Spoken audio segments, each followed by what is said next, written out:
Many people tell us about their experience with Extendivite. Just listen to what Glenn has to say. Prior to taking it, I had diabetic neuropathy. The Extendivite reduced that significantly. Acid reflux was reduced. I had athlete's foot, very severe. Trimmed that down to about 75%. Dandruff, almost completely gone. I had occipital neuralgia at the base of my skull. I was having migraines, reduced by about 90%. Heart palpitations, my heart would kind of stall out. I would skip a beat, very uncomfortable. And when walking from downstairs going to sleep, by the time I got to the bedroom, which is just one flight of stairs, my heart was pounding, coming out of my chest. My vision was blurry. This completely solved that problem. Great product. Thanks. Tell us your story. Get Extendivite today. Call 1-877-928-8822 or visit heartdrop.com. Extend your life with Extendovite. This is RBN, the Republic Broadcasting Network.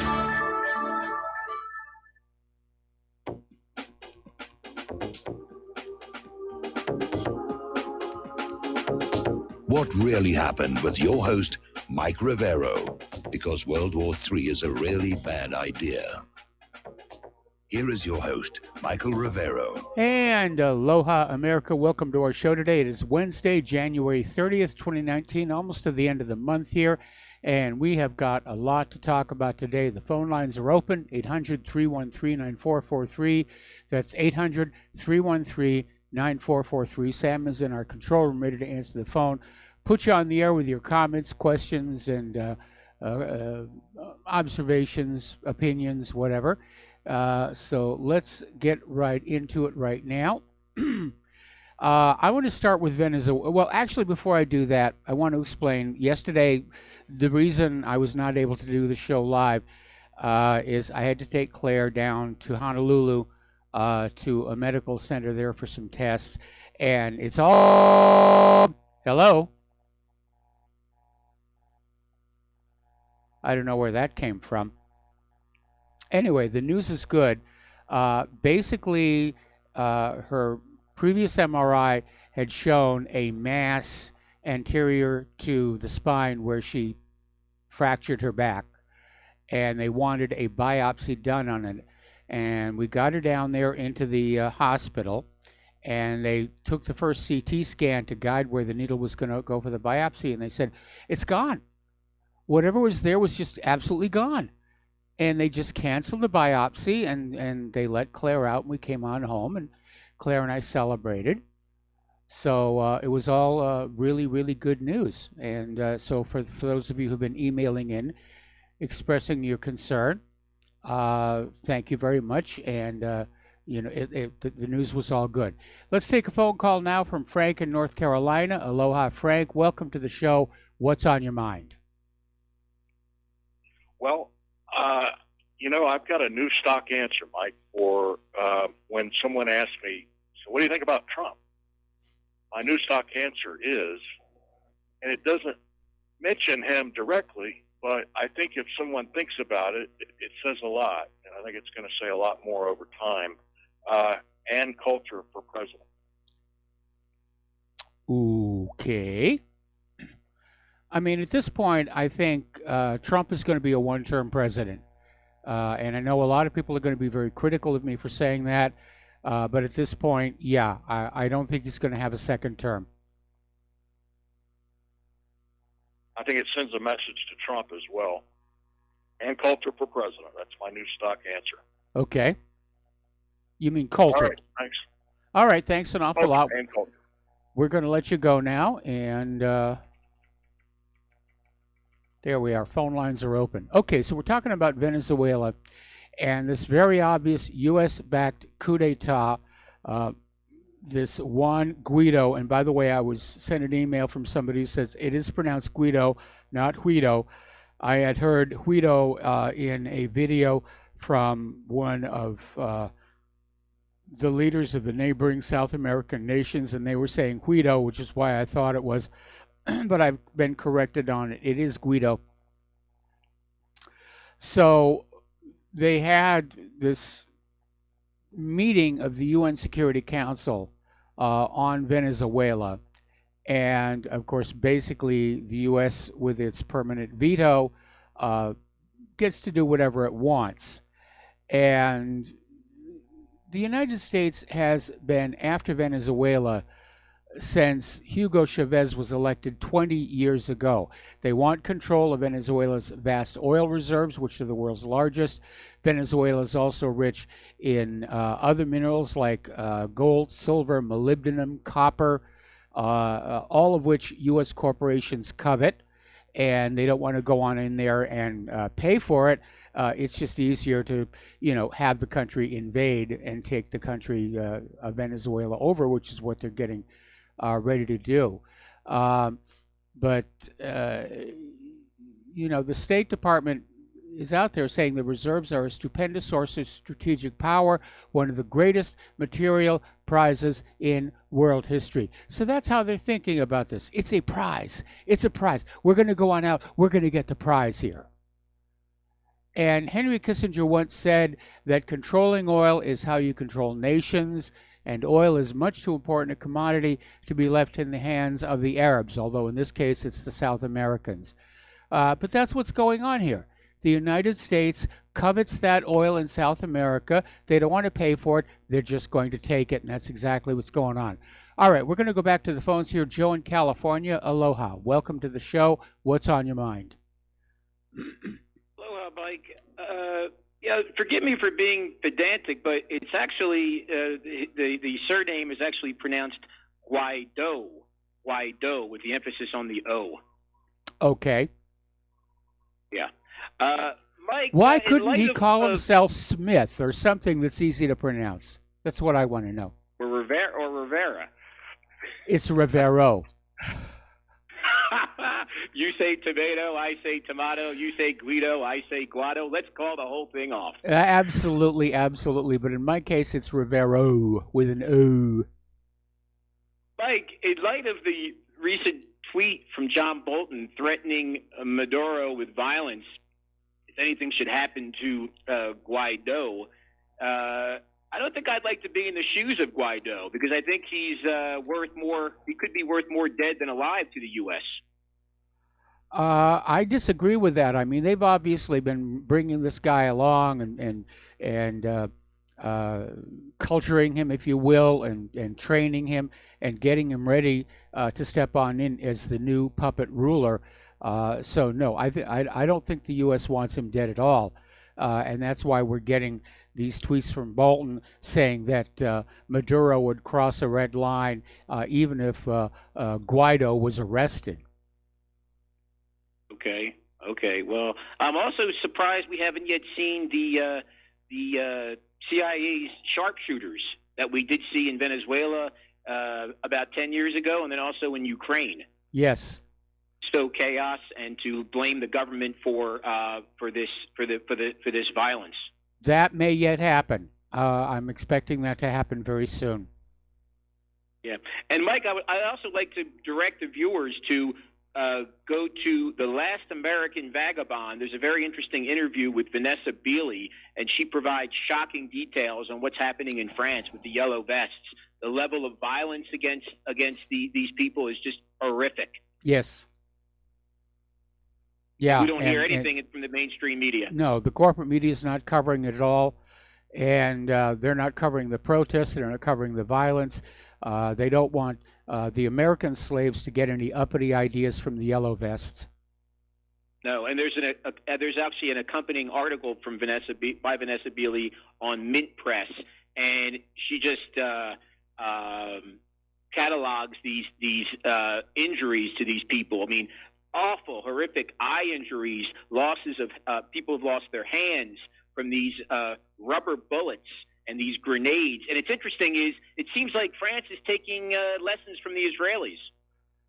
Yeah, it does. I mean, it is incredible amounts of violence. But Macron wants to hang on to power, and he's trying to basically shove the French people back down into serfdom, and the French people don't want to go. Yeah. Okay, thank you, Mike. All right, thanks an awful lot, Joe. We're going to let you go. And the phone lines are open. We're going to do a shout out now to our on-air affiliates who are just now rejoining the network. Getting on back to Venezuela. Pardon me.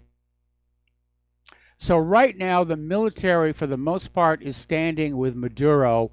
What is the United States going to do? And you have to look at, Maduro's political survival. And right now, it hangs upon whether Venezuela's armed forces choose to stand by him or desert him and support the National Assembly leader, Juan Guaido. And so far, the majority of the military are standing with Maduro. Some have defected. They're asking the United States for weapons. But the majority of the military are standing with Guaido.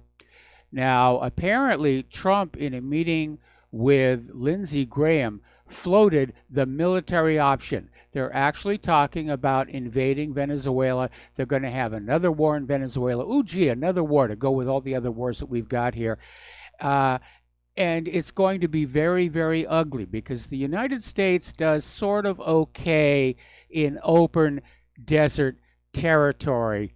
But if you remember Vietnam, they don't do very well in jungle. And outside of the urban areas, that's basically what you've got in Venezuela, jungle. And they're not going to do very good. It's going to be a disaster. It's going to be an absolute disaster. But apparently Trump is seriously talking about that with Lindsey Graham. All right, the Venezuelan envoy to the United Nations is saying the U.S. is preparing for a military invasion of Venezuela. Gee, imagine my surprise. And basically saying that the U.S. is preparing for this invasion amid Washington's move to impose sanctions on the state-owned oil firm PDVSA in its harshest financial challenge yet to President Maduro.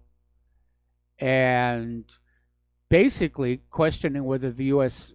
administration had the moral authority to impose a diktat on Caracas. Well, of course they don't, but that's not going to stop them from doing that here. Now, here's the wild card. Russia is heavily invested in Venezuela.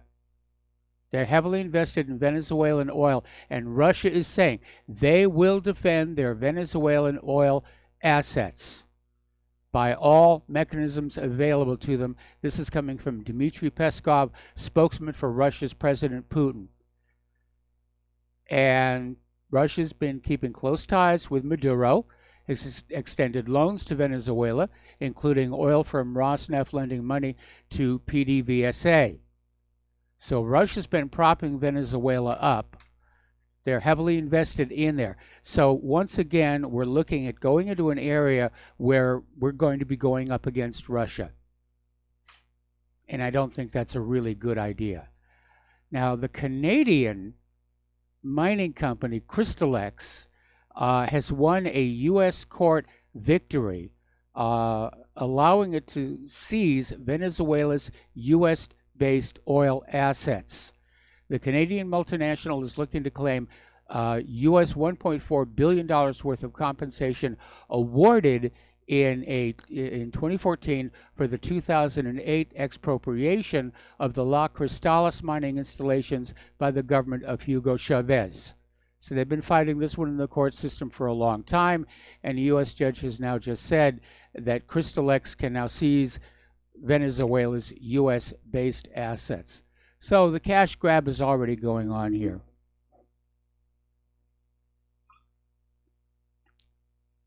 Maduro is out there blasting the White House for trying to turn Venezuela into the Latin American equivalent of Vietnam. So I'm not the only person who's thinking this is going to be another Vietnam.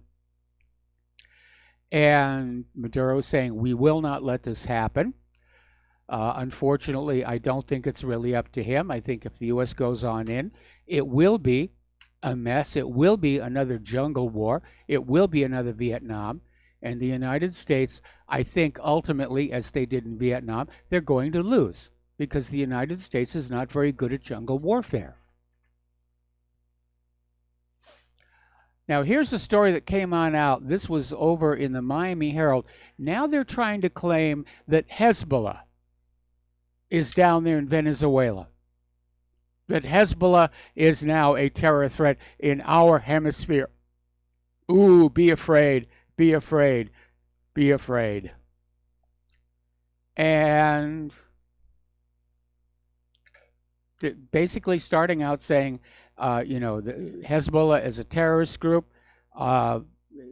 It's basically headquartered in Lebanon. It's got a foothold in Syria. Now they're saying, oh my goodness, it's coming over here to this hemisphere, and they're down there in South America. So they're trying to find some reason to sell you this war in Venezuela. Ooh, we got to get Hezbollah. We got to get Hezbollah. Ooh, Hezbollah bad. Hezbollah bad. So send us your children. We got to go after Hezbollah in Venezuela. Meanwhile, Washington has imposed sanctions against the Venezuelan state oil company PDVSA, seizing $7 billion in assets with a B. This is coming from Treasury Secretary Steven Mnuchin. And the U.S. is trying to force recognition of Juan Guaido, or however he pronounces his name, as president in Caracas. And Mnuchin said that the move to seize the $7 billion in assets is to help prevent the further diversion of assets by the former president Maduro. And Mnuchin is saying that sanctions will be lifted upon the expeditious transfer of control to the interim president or the subsequently democratically elected interim government. Now, wouldn't it be embarrassing if Venezuela held new elections and Maduro won again? Because he could. I mean, they're not demanding that he not run. So John Bolton came on in saying, we know what the legitimate government of Venezuela is, and it is our mission to make reality what the people of Venezuela want, which is complete and utter nonsense. This has to do with what the oil companies want, what the mining companies want, what the U.S. government wants. The people of Venezuela already made it clear what they want. They elected Maduro to be their president. All right, we're going to take another phone call here. Dustin in New Jersey. Aloha. Welcome to the show. What's on your mind?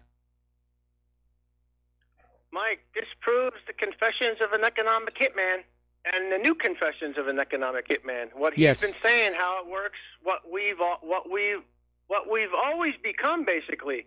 We've always been like this since what? The 1800s? Yes. Right?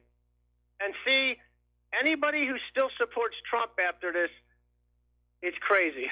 I mean, you give them the benefit of the doubt because, maybe they got... But now, Mike, this just should wake up everybody's eyes that Trump's not on our side. No. I think, I don't know what else to say. And then, what put icing on the cake, like I talked about the other day, is Elliot Abrams. The guy is a war criminal, and he was behind these death squads in Central America and Latin America, Mike, or Central America? I mean, he was the cheerleader for the war in Iraq under Bush. He lied to Congress about Iran-Contra. And, yeah, I have to wonder, what was Trump thinking that he gets this guy on board? And, Mike, you realize, did you think about this? Now, if there is some kind of incursion and you got a mass exodus coming out of Venezuela and heading into the rest of the countries, well, guess what? Those people in those countries are going to be swarming in caravans to the Mexican border. Yep, they absolutely are. And they're going to vote Democratic. Yeah, I mean, what a and you know what? Yeah, like you said, Trump can't he can't turn this around because he is the ringmaker now of this. He'll look weak, or the United States will look weak now by not doing anything now. Yeah. I mean, Mike, of all the things going on in the Middle East, we made a mess of that part of the world. Now we're going to make a mess out of Venezuela, and do you notice? No infrastructure fixing. No, where's the tax breaks for the little people? That ain't ever coming, Mike. Nope. Have a good show, Mike. I had it with Trump, Mike. Have a good show. All right. Yeah, I'm in agreement with you. Absolutely in agreement with you on that one here. Okay. So anyway, we're talking about the new oil sanctions against Venezuela. And this basically, John Bolton announced the U.S. will freeze Venezuelan assets and block oil payments for Venezuelan oil imports to the U.S. This, by the way, is actually illegal under international law. But according to CEPR's Mark Westbrot, this will be another crippling blow to the country. Now, obviously, if the U.S. is going to stop paying for their Venezuelan oil imports, Venezuela needs to stop sending oil up here. But at this point, I think the damage is already being done. We got to take a break here for some commercials. We'll be back after these few words.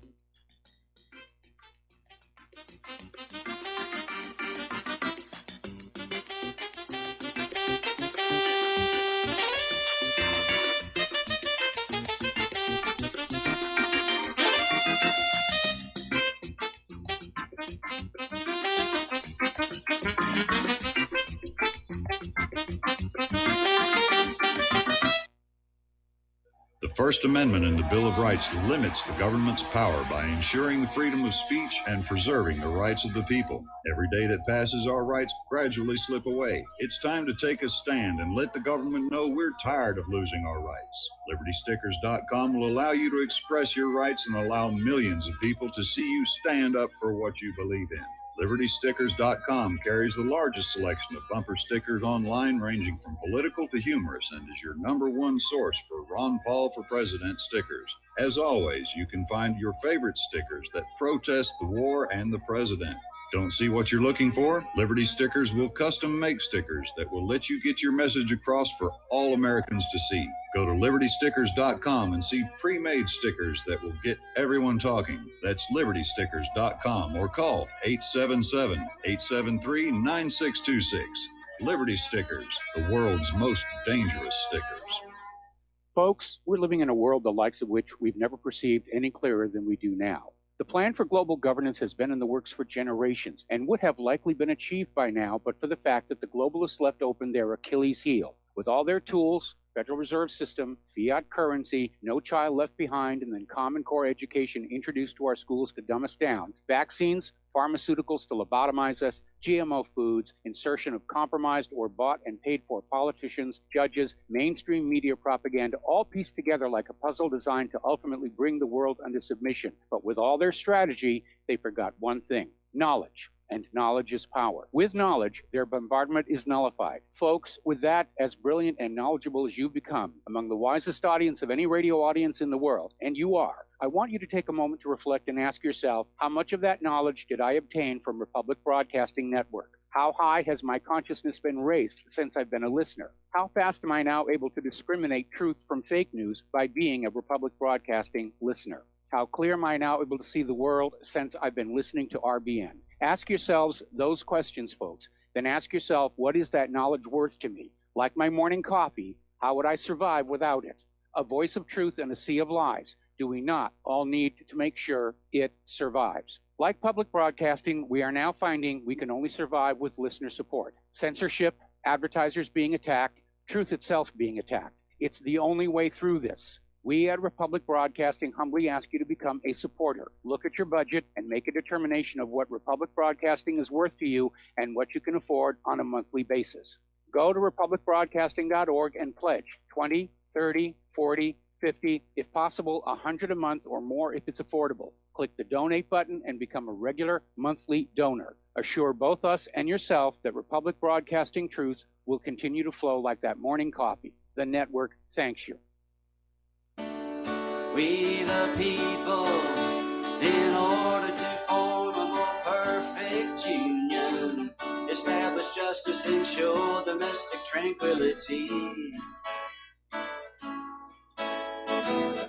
provide for the common defense, promote the general welfare, and secure the blessings of liberty to ourselves. And aloha, America. Welcome back to the show. Now, CNN has been running a story talking about defectors from the Venezuelan military who are now appealing to the United States for military aid, weapons, bullets, bombs, whatever.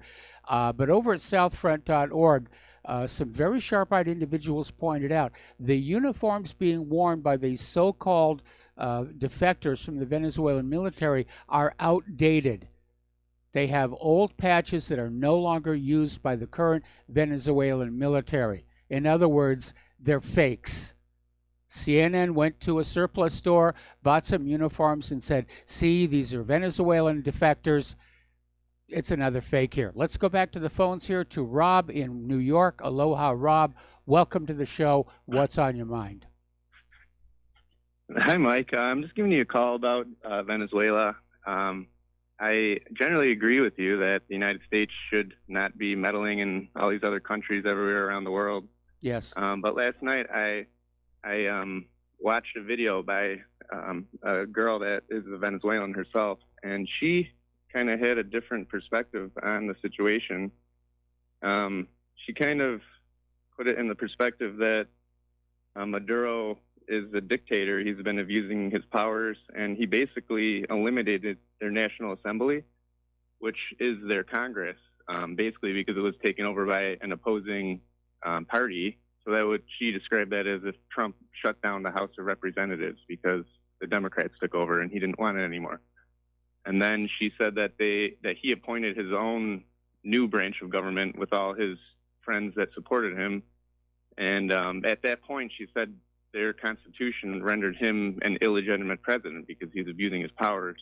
And she said that the United States didn't, just appoint Guaido or whatever his name is, and he was the leader of the National Assembly, so he was next in command because Maduro abused his power and became illegitimate. Actually, he was second in line for the succession. Yeah. So, I don't know the specifics of that, but it does seem like Maduro has kind of been abusing his powers and I'm sure, the United States is... Yeah, but isn't that the problem of the Venezuelans to fix? Why is it our problem? We've had problems here in the United States that are not being taken care of.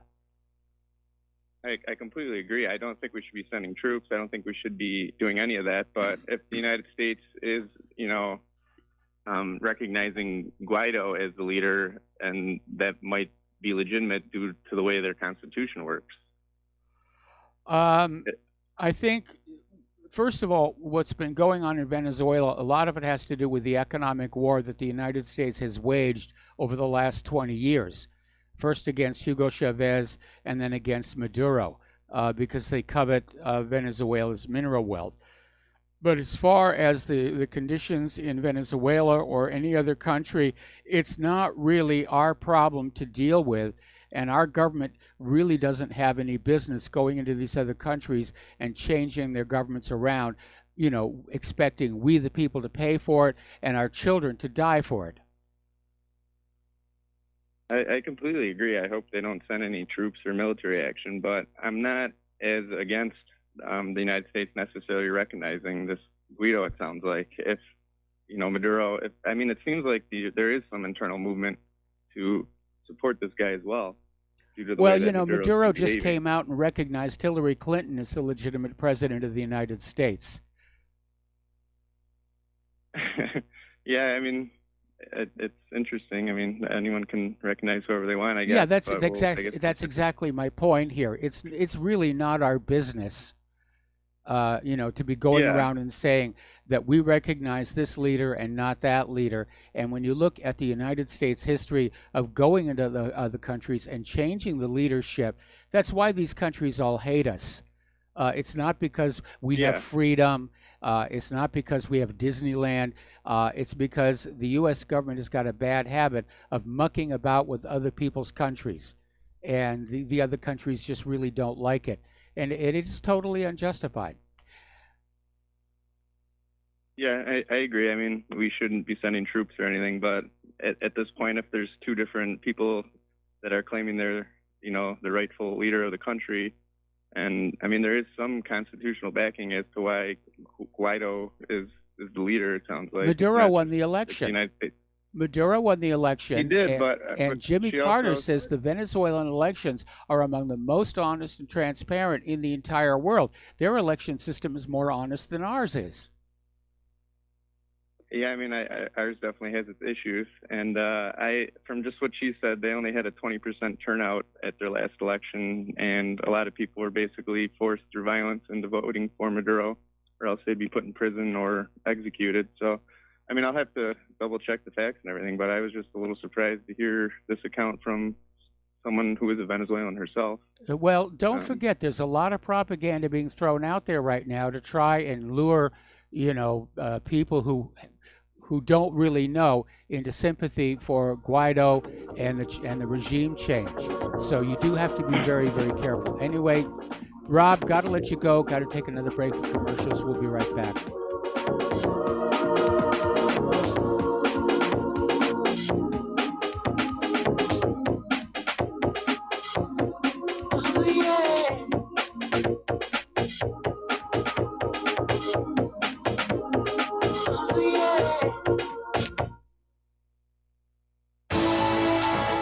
You are tuned in to the Republic Broadcasting Network. Visit our website by going to republicbroadcasting.org.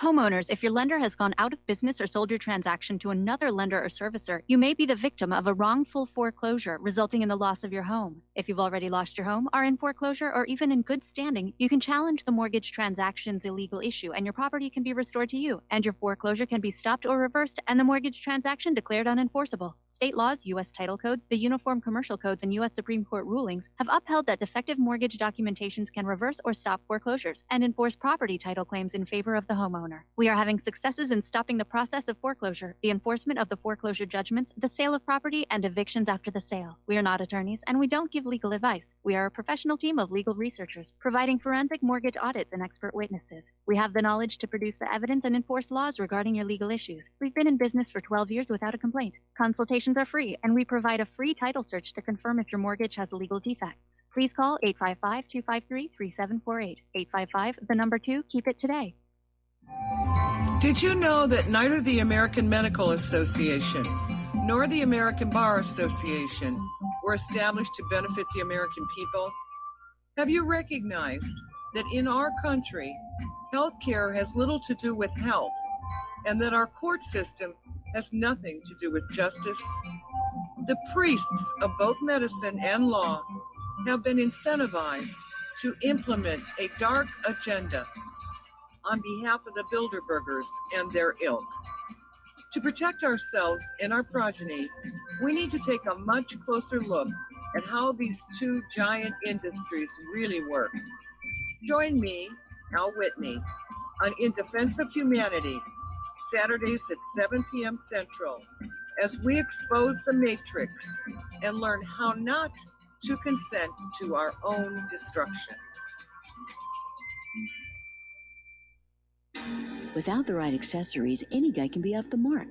Whether you've invested thousands in your arsenal or you own a single trusted firearm, a visit to AROutfitting.com is in order. It's one of the finest online selections of tactical optics and AR parts and add-ons, like EOTech, quick target acquisition with no peripheral loss. Browse the full range of Nikon scopes and binoculars. AROutfitting.com can illuminate your world with Streamlight gun-mounted lights from keychain to large handhelds up to 1,100 lumens. Find some stability with Battenfield Tactical Bipods. AirOutfitting.com has CMMG gun parts, barrels, assemblies, handguards, part kits, and more, plus mag-full clips and magazines. I know I've got you excited, so take a breath. Head to AirOutfitting.com. The site's super easy to navigate and features a ton of technical info, including links to manuals. We also welcome vendor and manufacturer inquiries. Remember, if you don't see it, we can get it at AROutfitting.com. When all this twisted steel was swept away, did these remaining holes reveal what's really happened? And aloha, America. Welcome back to our show here. We're going to go back to the telephones to Sebastian in Sweden. Aloha, Sebastian. Welcome to the show. What's on your mind?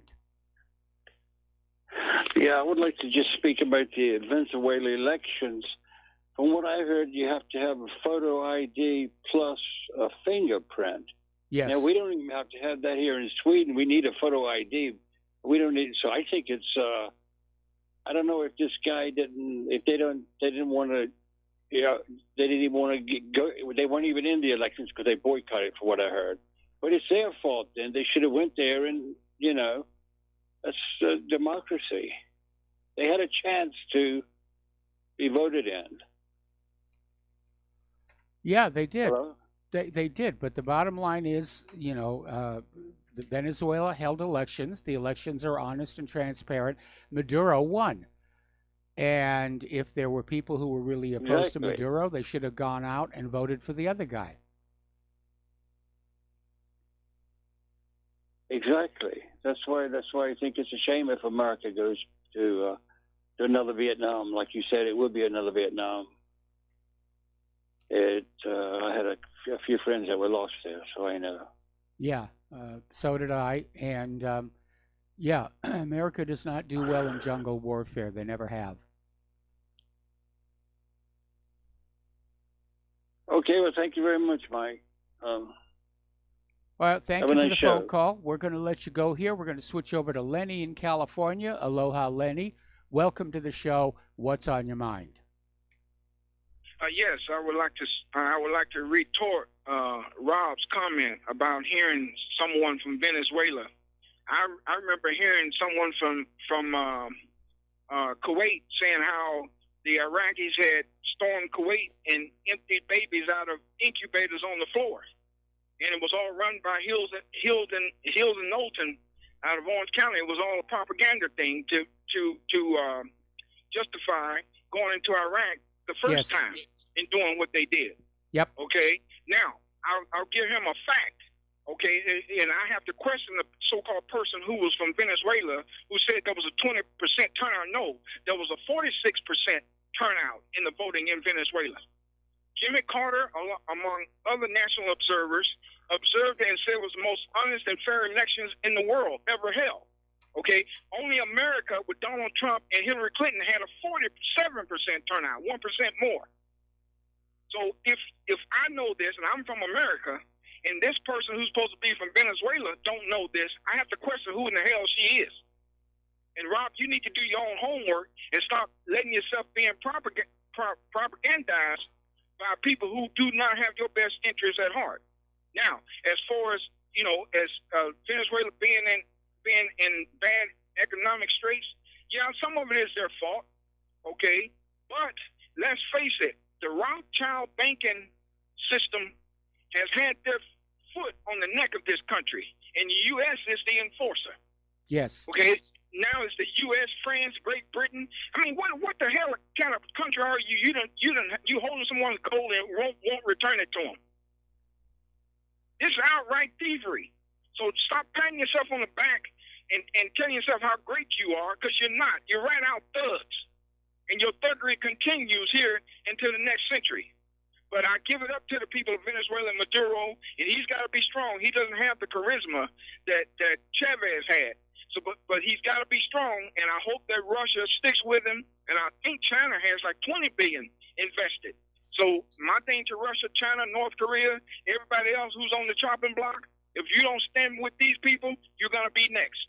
So you might as well stand up for something, because the world is going all to hell anyway. Thank you, Mike. I'm a little pissed off, but I just can't stand it when someone calls in and gonna tell me what someone else said. What kind of homework have you done yourself? Well, thank you for the phone call. Thank you for the information and the clarification. And we're going to let you go here. So the phone lines are open again. Okay. So apparently Donald Trump has phoned Guaido and congratulated him on becoming the president of Venezuela, which technically he isn't yet. He's declared himself the interim president, but he hasn't won an election. Of course, the EU was telling Maduro, you've got to have new elections Maduro said no, they just had elections, which he won. But again, they're trying to build all this international pressure on Maduro to step down, and it doesn't look like he's going to do it. And as Lenny was saying here, he's got Russia on his side, he's got China on his side, and you know, they've got tremendous financial investments in Venezuela they're not going to walk away from. Now, Maduro has already arrested more than 700 of his opponents, but he's not touching Juan Guaido. And basically, he's not touching Guaido because of warnings that he's getting from the U.S., that Guaido is now Venezuela's legitimate leader, and that any harm to him would be crossing a dangerous red line. Excuse me. So, getting on back here, Venezuelan army defectors coordinate over WhatsApp and ask Trump for freedom weapons. And again, this is the story that there are defectors from Venezuela's army who are loyal to self-declared President Juan Guaido. They're calling on the Trump administration to arm them. Excuse me. To arm them in what they refer to as their quest for freedom. And they're strongly opposed to the United States conducting a broad military intervention. But as that story we just mentioned from South Front says, the uniforms these people are in are outdated. They're no longer actually used. Okay. Somebody just sent in an email saying in Venezuela, it was the opposition that called for boycotting the election. Maduro won by a landslide. The third branch of the government, the Supreme Court, ruled in favor of Maduro against the parliament. The U.S., Canada, UK, and Germany, and Lithuania are supporting a coup d'etat in Venezuela. Guaido simply declared himself president as head of the parliament. It's just another people power revolution against the Venezuelan constitution. And the article Guaido cited for usurping power had to do with election fraud, but the opposition boycotted the entire election, so they have no right to dispute the election results. Russia, China, Turkey, etc. say the U.S. just wants Venezuela's oil. Yeah, that's exactly what it is, along with the copper, molybdenum, and so forth and so on. Now, getting on back to the starting of a covert war there, apparently there's an exiled Venezuelan colonel, Colonel Oswaldo Garcia Palomo, and apparently he was arrested trying to sneak across the border in what is suspected to be a clandestine operation to organize and arm opposition to Maduro, to basically create a paramilitary force to take down the government of Venezuela. And they busted him here. Again, we have Elliot Abrams is back doing his regime change in Venezuela. He's come out of the shadows. And again, this guy, his background, he was the cheerleader for the Iraq War under Bush. He lied to Congress about Iran-Contra. This guy's got blood all over his hands. And I'm wondering why Trump has brought him in. So, I don't know. Anyway, getting on over to Syria. Apparently there are artillery duels erupting in the Idlib deconfliction zone. And it's escalating. Increased number of artillery duels and clashes between pro-government fighters and militants taking place on a daily basis. On the 29th, Hayat Tahrir al-Sham, that's yesterday, formerly Jabhat al-Nusra and Jaish al-Izza, reportedly attacked positions of the Syrian Arab Army in the villages of Man and Atshan in the northern Hama. Both sides are accused of using heavy artillery and Grad rockets, openly slowing the demilitarization zone agreed by Turkey and Russia. Apparently, it's just not been established in the area. It's not a fact on the ground. The situation is also tense in northern Latakia and western Aleppo, but the daily intensity strikes there are lower. Meanwhile, Iran has struck new economic deals with Syria, and apparently, Iran is, after helping President Assad reclaim most of his country, they've reached these agreements on banking cooperation with Syria, and apparently Iran and Syria have signed 11 agreements, including a long-term strategic economic cooperation deal in a sign of changing wings in the Middle East, which are shaping up to new realities.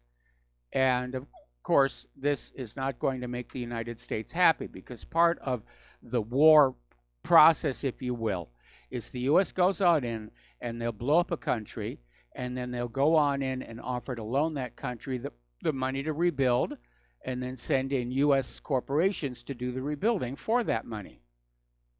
And that's where a lot of the profit comes from. But now Iran is coming on in. They're going to be paying for the reconstruction. So Iran is going to get the financial benefit from all of that. So I can imagine the United States is very upset about that. President Assad has come on out following the signing of those agreements with Iran, saying that Iran and Syria must step up their joint efforts in the face of Western economic war. And in a meeting with Iran's first vice president, Ishaq Jahangiri, in Damascus, Assad said Iran and Syria should make more joint efforts to thwart the plots of Western countries which are aimed at weakening the two countries, hindering their independent decision-making, and breaking the will of their people. Okay. Meanwhile, over in Iran, Iran's top security official says the country faces no scientific restrictions for increasing the range of its missiles, but that it currently has no plans to do so. It is focusing all its efforts merely on improving the accuracy of its missile technology. Now, this is in response to screams that we're hearing from Israel that Iran is getting ready to attack Israel with long-range ballistic missiles. And so Shamkhani is basically coming on out and saying, no, in point of fact, we're not lengthening the range of the missiles, we're just making them more accurate. Which won't stop Israel from screaming, but, it's a start here. Okay. CIA Chief Haspel is out there now saying that Iran is increasing its capabilities after Trump pulled out of the JCPOA treaty, the P5+1 deal. And the CIA chief says Tehran is still in compliance with that P5+1 deal. The same that the IAEA is saying. Iran is still playing by all the rules. But CIA Director Gina Haspel said Iran is making some preparations that would increase their ability to take a step back from the landmark deal. Basically, they're in compliance, but we do see them debating among themselves because they haven't seen the economic benefits they hoped for from the deal. And that was the problem all along. The United States made a bunch of commitments in the P5+1. Iran kept all their commitments. The United States did not.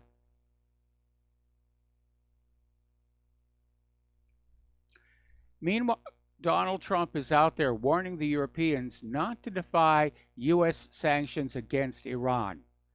Apparently, the Trump administration is getting very concerned about all the countries that are making alternative payment arrangements to bypass U.S. sanctions with Iran in order to do business. And so now he's out there wagging his finger at the European and saying, don't you dare defy the U.S. sanctions or we'll sanction you. And,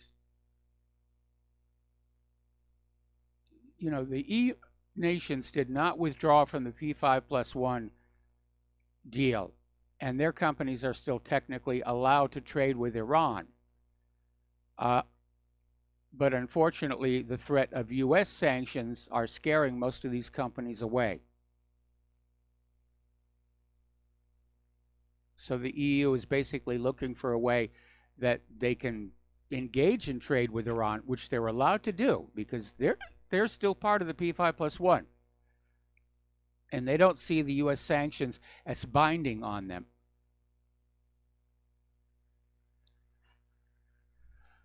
Alrighty here. Over in Israel, Prime Minister Benjamin Netanyahu is decided to expel an international observer group tasked with safeguarding Palestinians in Hebron, claiming the mission is working against Israel because apparently this observer group is observing what Israel is doing to the Palestinians and reporting it to the world, and Netanyahu says that's a bad thing. So Netanyahu announced in a statement on Monday the mandate of the temporary international presence in Hebron would not be extended, saying, we will not allow the continuation of an international force that acts against us.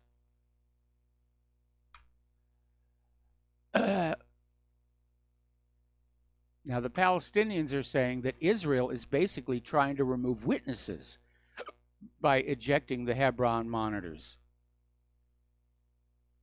which is absolutely correct. Israel doesn't want witnesses to what they've been doing lately to the Palestinians. We got to take another break for commercials. We'll be right back.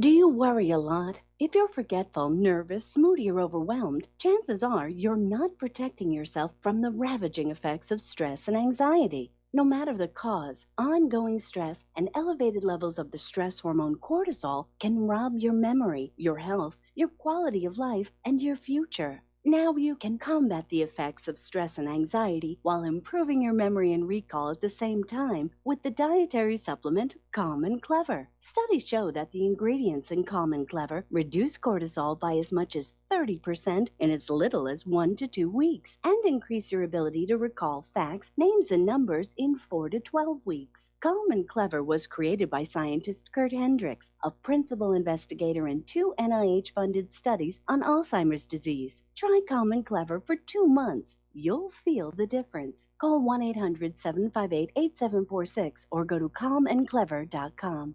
Corporate media dominates the American opinion. Finding independent voices that counter this avalanche is becoming increasingly difficult. With the endless corruption running rampant throughout our government, independent voices are needed more than ever to battle the offensive against our freedoms and liberties. As a listener of RBN, no one understands this concept better than you. Now it's up to you to do your part. The time has come for you to take action and begin broadcasting the truth to hundreds or thousands of people every month. Sound impossible? Quite the contrary. With pointed slogans from LibertyStickers.com, you can reach countless sleeping Americans unaware that they live in a real-life wonderland. LibertyStickers.com has a huge inventory of political bumper stickers and messages that reflect the truth about our government, our politicians, and the future of America. With so many in stock, there's one perfect for you. Visit us today at LibertyStickers.com. Again, that's LibertyStickers.com. Do your part. Your voice is important. Let it be heard. The reviews for Extendivite are amazing. Here are some from Amazon. September 2018. Extendivite works in keeping my blood pressure in the normal range. I've been using Extendivite for many years now. May 2018. Great product. I use regularly and I rarely get sick. March 2018. This product has relieved what appeared to be angina pain in my chest and shortness of breath after climbing stairs. I'm quite happy about it. February 2018. My husband, son, and I have been using this product for a few months now, and we have noticed an improvement in our joints and blood pressure. Tell us your story. Get Extendivite today. To order, call 1-877-928-8822. That's 1-877-928-8822 or visit heartdrop.com. Extend your life with Extendovite. Well, they're stealing down on Wall Street and in Washington too. You know it makes me wonder, what's a guy on Main Street to do? I've always tried to be an honest, upstanding kind of guy, but I must admit lately I thought about giving something else a try. Oh, I want to be a pirate. I want to sail the seven seas, yeah, I want to be a pirate. And aloha, America. Welcome back to our show here. And we were talking about how Netanyahu's basically kicked out this international observer group from Hebron. The Palestinians are now appealing to the United Nations to deploy an observer force in the West Bank and in Gaza to guarantee the safety and protection of the people of Palestine until the end of Israel's belligerent occupation. So things are getting very, very tense over it. Well, they've been tense for a very, very long time. Alrighty. Now, Nasrallah is basically sending a message saying to Israel, any more serious strikes could trigger a major war. That's certainly true about that one. It's just one of the many flashpoints around the world. Apparently, 15 Palestinians were injured in clashes with Israeli soldiers in northern Gaza along the border. Now, the U.S., a little bit of good news. We've been talking about this for a while. There were rumors that were kind of floating through the ether, if you will, where there were negotiations between the United States and the Taliban, and apparently they're close to finalizing a deal to end the 17-year-long Afghan conflict. Taliban officials said U.S. negotiators on Saturday agreed to a draft peace deal stipulating the withdrawal of foreign forces from Afghanistan within 18 months of the agreement being signed. And the details were provided to Reuters by Taliban sources at the end of 6 days of talks with U.S. Special Peace Envoy Zalmay Khalilzad in Qatar, aimed at ending the United States' longest war. Now, this has yet to be confirmed by U.S. officials, nor has either side released an official statement, but this is looking really, really good. It's time for us to get out of Afghanistan. Of course, you know, the oil companies are still going to want access to that oil and gas pipeline at below market rates, and American pharmaceutical corporations and drug lords are still going to want access to the opium. So I don't know how they're going to resolve that issue. Okay. Senate Majority Leader Mitch McConnell plans to introduce legislation to prevent a precipitous withdrawal of U.S. forces from Syria and Afghanistan before terrorist groups such as Al-Qaeda and ISIS are defeated there. And he's planning to introduce this amendment to a wide-ranging Senate bill on the Middle East, saying it would recognize the danger of a precipitous withdrawal from either conflict and highlight the need for diplomatic engagement and political solutions to the underlying conflicts in Syria and Afghanistan. Well, it sounds to me like he's a little late out the gate regarding Afghanistan. But as far as Syria, again, this is Congress trying to insert itself into foreign policy, which rightfully belongs to the executive branch. And in any event, the president has to sign this bill for it to have any effect whatsoever. All right, we got to take a break for station identification. We will be right back.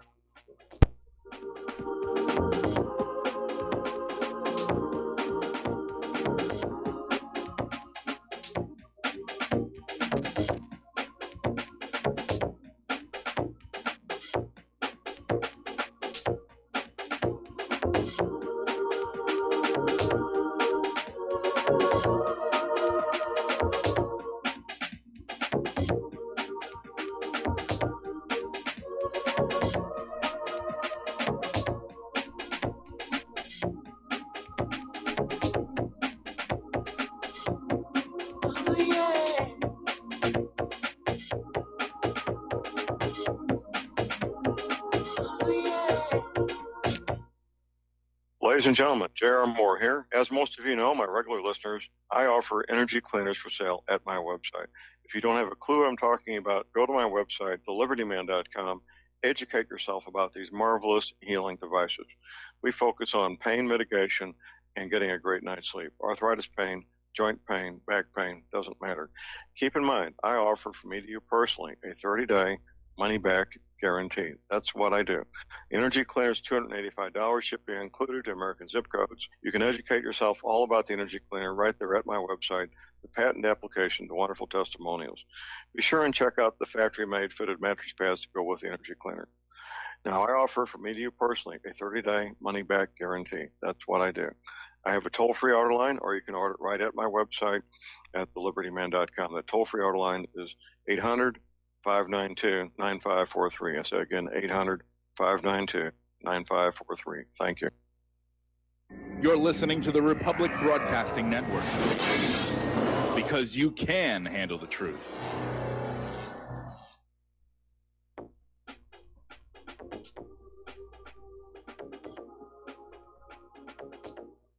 What really happened with your host, Mike Rivero. You're listening to the Republic Broadcasting Network, where you'll find out what the Fukushima's going on.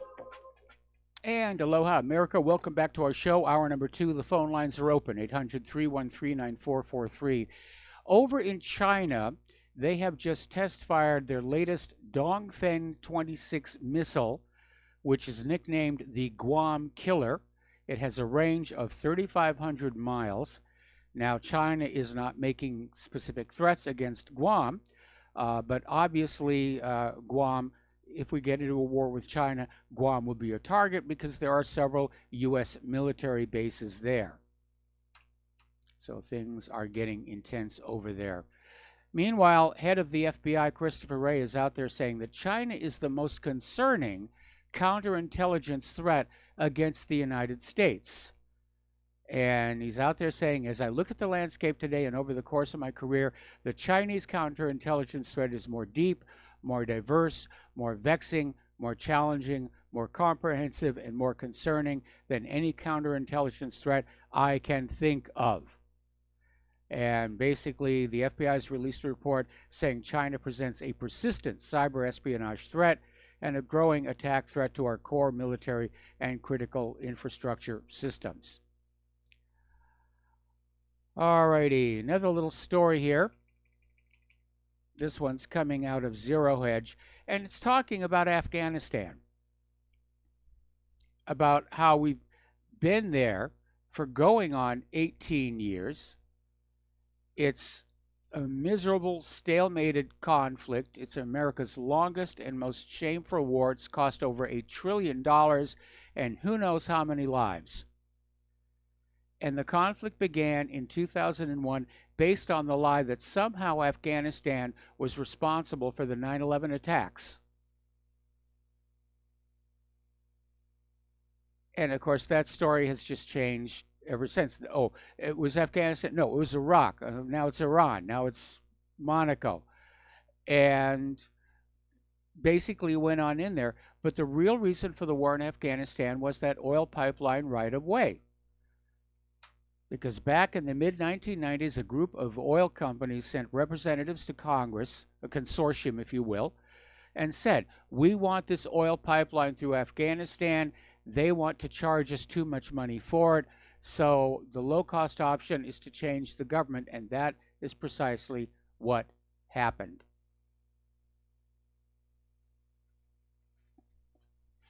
Remember Hamid Karzai, the first president of the new Afghanistan? He was the UNICAL representative to Congress, arguing for that regime change and that pipeline right-of-way. Okay, once again, the United States has been caught helping ISIS commanders escape from prison in Afghanistan. And apparently a large number of prisoners, all of them senior members of ISIS, broke out of a Taliban prison in northwest Afghanistan after U.S. troops helped them escape through a covert operation. According to Tasnim dispatches, American forces operating in Afghanistan carried out a secret military operation on the northwestern province of Badghis 2 weeks ago and helped the ISIS inmates escape the prison. And apparently they were picked up by helicopters and transferred to someplace safe. Just in case you weren't really sure who ISIS was actually working for. Over in France, the Yellow Vests are calling for a general strike on February 5th. They want everybody to basically just sit down, don't work, don't buy anything. And apparently this is being called by the spokesman for the Yellow Vests, Francois Boileau. He's 32 years old, and he's basically calling on the French people to form a general strike on February 5th as the only way to force a deaf president to call us to the polls. And Boileau is saying, I defend people threatened with the seizure of their homes by the banks, and he's complaining about the tax devices of the Macron government working for the benefit of the richest 1% at the expense of the public services. So the Yellow Vests are still going strong over there.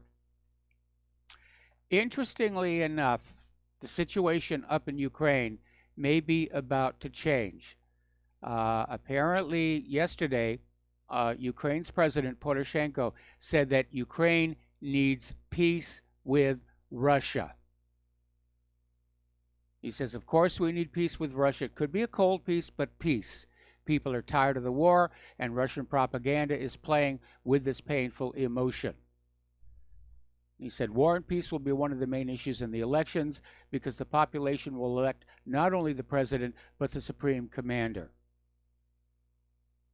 Poroshenko also emphasized that Kiev will continue to seek a solution to the conflict in the Donbass region by political and diplomatic means. So it looks like Poroshenko has blinked, and they're backing off this idea of going to war with Russia. Alrighty, we're going to do a shout out now to our on-air affiliates who are just now rejoining our network. Now, as you're already aware, the United States, basically Donald Trump, pulled out of the Intermediate Range Nuclear Forces Treaty, and already the U.S. is starting to manufacture low-yield nuclear warheads for the Trident missiles. And a lot of people are very concerned because they're saying these low-yield warheads could lower the threshold for a nuclear conflict. You know, people are very hesitant to use the really big bombs, but if they figure it's just a little one, yeah, we can go ahead and use it. Anyway. So they're getting ready to deliver these. Apparently, the new weapon is called the W76-2. It's a modification of the existing Trident MIRV reentry vehicle. And basically, the Union of Concerned Scientists said its yield had most likely been cut by taking away one stage from the original two-stage W76 thermonuclear device. So basically, it's the uranium core, the plutonium core, and they have simply left out the deuterium casing that would go for the fusion burn. So it's a baby nuke here. All right, over in Great Britain,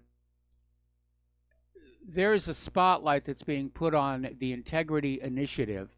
The scandal is getting worse and worse. The corporate media is ignoring it, especially the British media. And apparently new leaks have revealed more embarrassing tidbits confirming the shady nature of this group. And apparently the spotlight is on the Integrity Initiative's targeting of anti-fracking activists, its ties to the HSBC Bank, its obsessive focus on nuclear war with Russia, and its plans to foster a long-term appreciation of NATO among Muslim youth. Good luck on that one.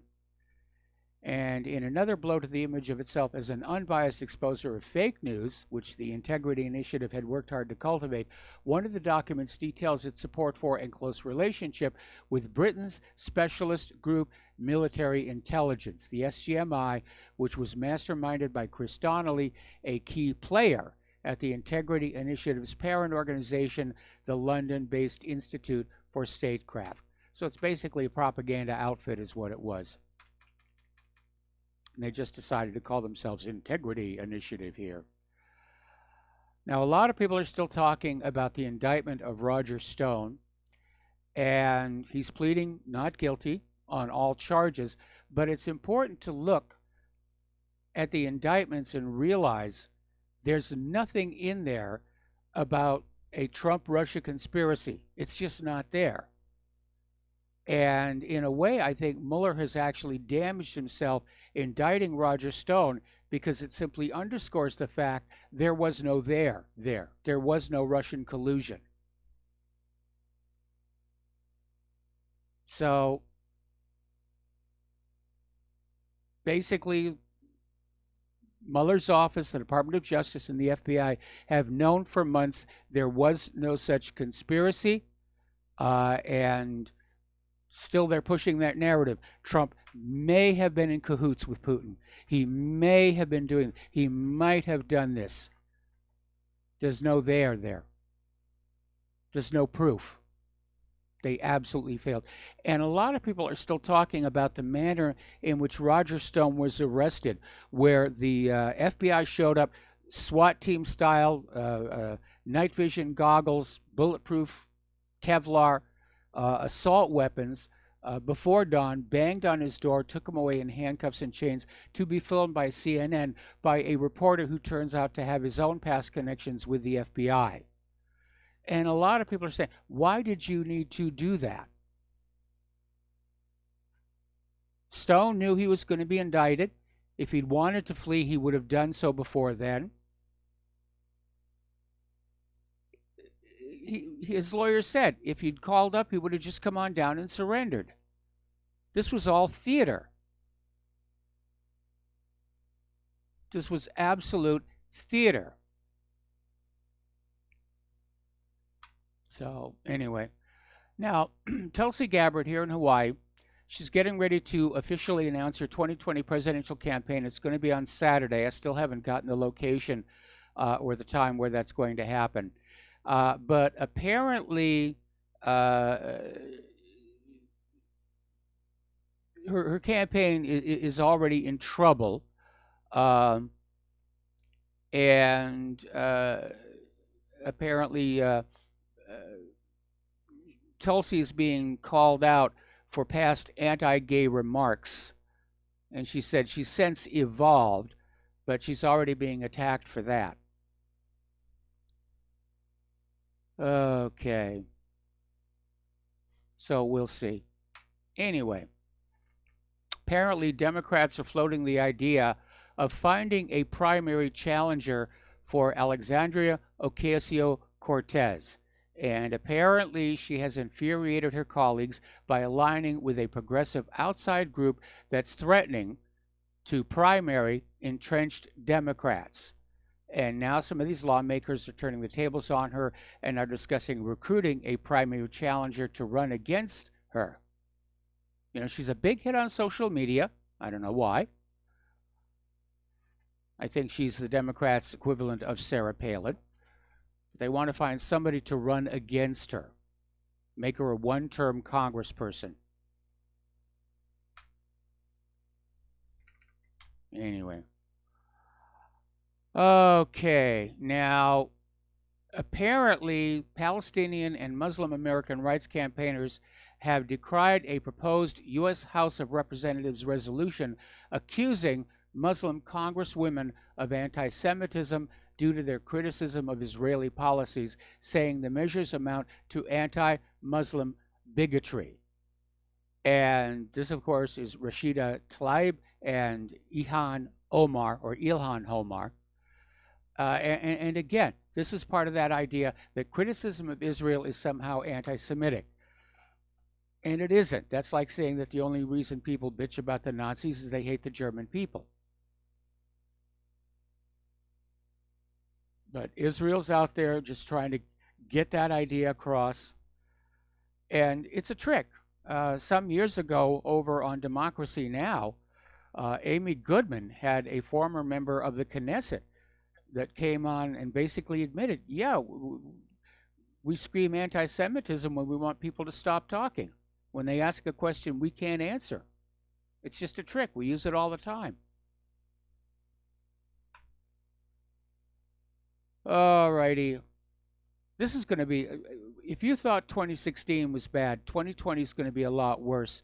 And we're already seeing smears against Bernie Sanders, that he's a Kremlin agent. He's working for Russia. And Bernie's expected to announce his 2020 candidacy in the near future as well. And that's what it's going to be. Anybody who's not part of the progressive movement, oh, you're a Kremlin agent, you're a Russian asset, you're working for Vladimir Putin. All righty. Getting on back to Venezuela.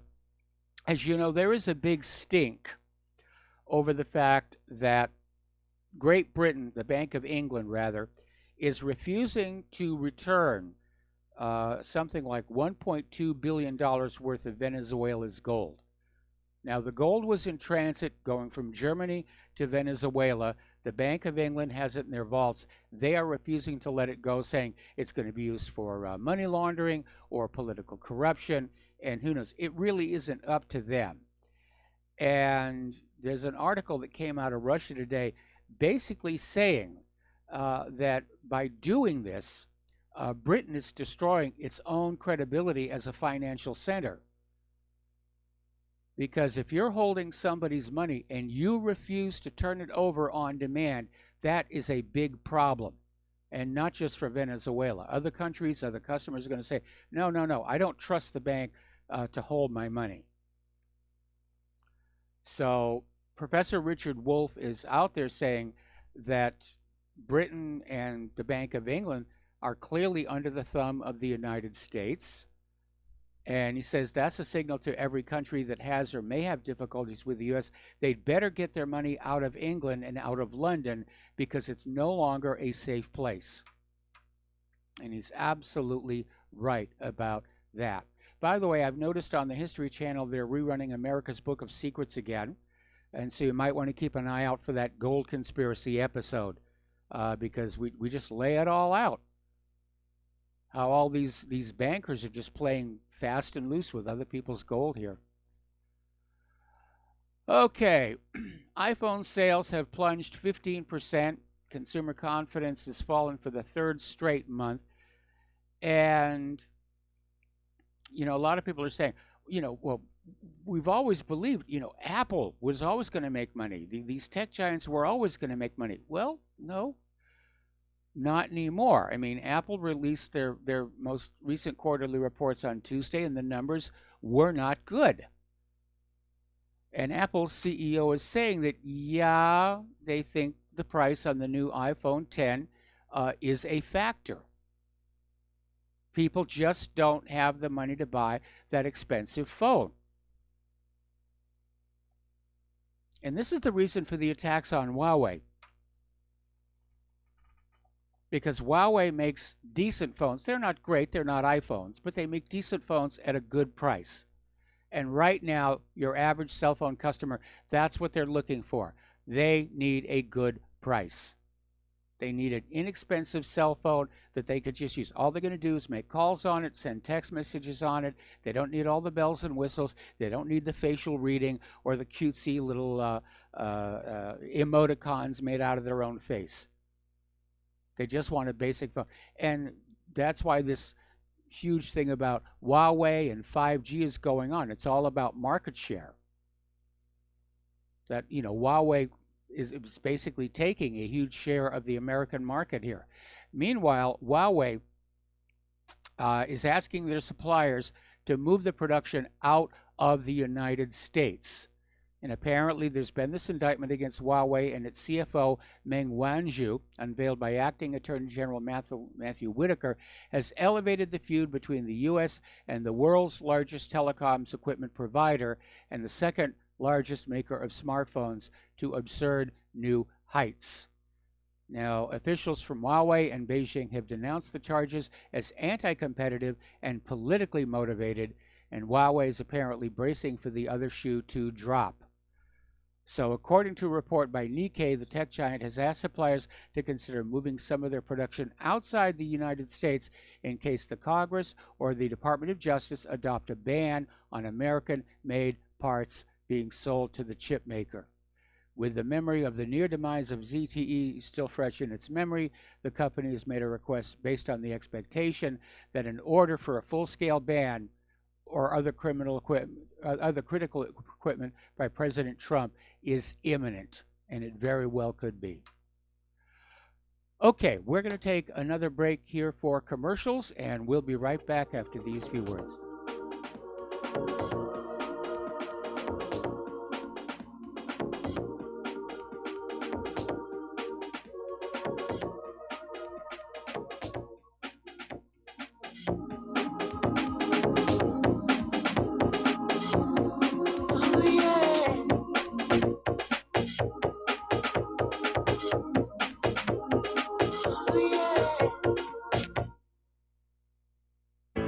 Many people write us about their experience with Extendivite. Allow me to read you some from Amazon.com. This product is superb. I have been taking it for about a year now, and I can feel my cardiovascular system run like a Swiss watch. I definitely recommend this product for anyone that has high cholesterol, high blood pressure, and heart palpitations, A+. It's potent, but it works. I have been waking up for the past 3 years with numb hands, and a week into using Extendivite, my numb hands seem to have cleared up. My circulation was off, and now it's back on track. So I'm happy. I feel so energized, and I have my husband on it now. My mother-in-law has cholesterol problems, so I bought her a bottle as well. Thank you so much. Love the product. Tell us your story. Get Extendivite today. Call 1-877-928-8822 or visit heartdrop.com. Extend your life with Extendivite.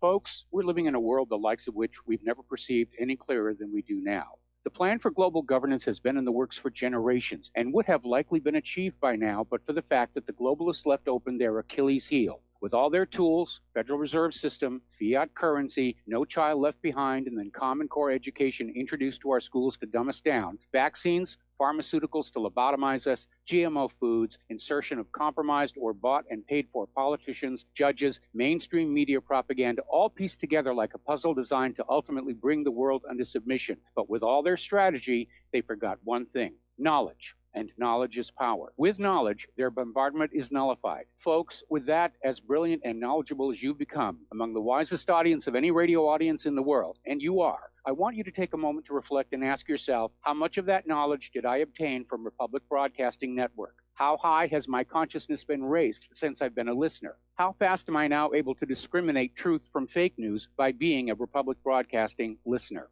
How clear am I now able to see the world since I've been listening to RBN? Ask yourselves those questions, folks. Then ask yourself, what is that knowledge worth to me? Like my morning coffee, how would I survive without it? A voice of truth in a sea of lies. Do we not all need to make sure it survives? Like public broadcasting, we are now finding we can only survive with listener support. Censorship, advertisers being attacked, truth itself being attacked. It's the only way through this. We at Republic Broadcasting humbly ask you to become a supporter. Look at your budget and make a determination of what Republic Broadcasting is worth to you and what you can afford on a monthly basis. Go to republicbroadcasting.org and pledge $20, $30, $40, $50, if possible, $100 a month or more if it's affordable. Click the donate button and become a regular monthly donor. Assure both us and yourself that Republic Broadcasting truth will continue to flow like that morning coffee. The network thanks you. We will not go down in the night without a fight. You can burn up our mosques and our homes and our schools, but our spirit will never die. We will not go down in Gaza tonight. Women and children alike. And aloha, America. Welcome back to our show here and talking about immigration and the refugee crisis here. Supposedly, Trump's representatives are starting to negotiate with the Democrats about the border wall, which they have to come to an agreement, before the 15th of next month, or the government will shut down again, or something else is going to happen. But apparently, there's not going to be a deal. The Democrats are refusing to compromise. They are still standing firm. No wall, no wall, no wall. We'll give you money for uniforms and TV cameras and all this other stuff. No wall. They're absolutely ruling out the idea of a wall. And, Trump ended the shutdown saying he needed a compromise from the Democrats. He's not getting it. The Democrats are absolutely standing firm. Nancy Pelosi is out there declaring victory. I beat Donald Trump. I whipped that president, for fair, and just celebrating. And they're just determined. They want to flood this country with illegal immigrant voters so they can win the election in 2020. And so a lot of people are saying, will Trump declare a national emergency? Now, apparently, during a House Armed Service Committee hearing on Tuesday, Undersecretary of Defense for Policy John Rood confirmed to Representative Mo Brooks Trump does not need a Congress or a national emergency to build a wall along the U.S.-Mexico border, that he can basically do it using Defense Department funds. And I'm sure they've got lots of money over there, and they're very good at building walls, and this is a national security crisis. So Trump has got that option as well. But he's still having to deal with the reality of a political fight. The Democrats are going to declare victory. We refuse to give him, even if Trump builds the wall, they're going to campaign in 2020 saying, we refuse to give him his wall. All righty. Now, apparently, the federal government is going to offer $114 million in new money for asylum seeker housing. This is up in Canada. And the federal Liberals plan to spend this $114 million to help pay for temporary housing for asylum seekers, a sum Ontario's government criticized as being hundreds of millions short of what is needed. Well, I got an idea. Send them back home. And especially with this winter, they're not going to enjoy the cold very much. They might decide to go home themselves. That actually happened last winter with a lot of the people who'd snuck across the border and they'd come to the United States or Europe to be refugees, and they got a taste of that winter weather, and they said, oh, to heck with this. And they went on back to home. So they're dealing with all of this stuff. Of course, Al Gore is out there saying that the flood of refugees to our borders is proof of global warming. It's proof that where they live has just gotten too hot to live and they have to come up here. Meanwhile, of course, we've got record-setting cold. We'll get into that in hour number 3 here. The Pentagon is sending several thousand more troops to the southwestern border, fulfilling a request made by the Department of Homeland Security. Currently, there are 2,300 troops stationed at the southwestern border, and the Pentagon is going to deploy an additional 2,000 troops as part of the Department of Homeland Security request for the military to extend its mission there. Originally intended to last until December 15th, the military's mission will now be extended all the way to September 30th, and they're going to need it. All right, let's grab some phone calls here. Peter in Los Angeles, aloha. I may have to take you through the commercial break. What's on your mind? Yeah, hi, Mike. There's a couple things I wanted to talk about, but you were talking about them vilifying Ocasio-Cortez, the Democrats, and Bernie Sanders. And I wanted to point out Bernie Sanders has come out with a moderate hangout against Israel. For one thing, he's come out and said he's for, against what they're doing in Gaza and some things like that. and that's one reason why they don't want him in. The other reason, Mike, I think, is that because since he was so thoroughly handled and cheated before by what's her name, Wasserman Schultz and Hillary Clinton, and basically the intelligence agencies when they infiltrated his campaign, that he's wise to all that stuff, and they can't have him in because he knows how to handle it now. But that's my one observation on that. I wanted also, I don't know if you've talked about Senate Bill 1 passing yesterday, or advancing anyway. Well, we talked about it when it was first being proposed, but yeah, it's just a giveaway to Israel and an attack on freedom of speech. Well, it advanced yesterday in the Senate, so it's wherever it was, it's now apparently got enough support that it's moving forward.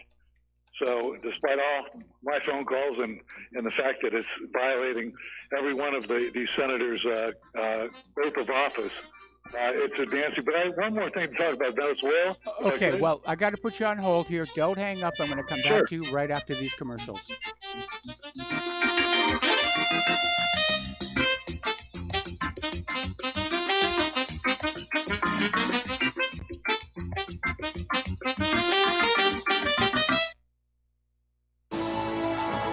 You are tuned in to the Republic Broadcasting Network. Visit our website by going to republicbroadcasting.org.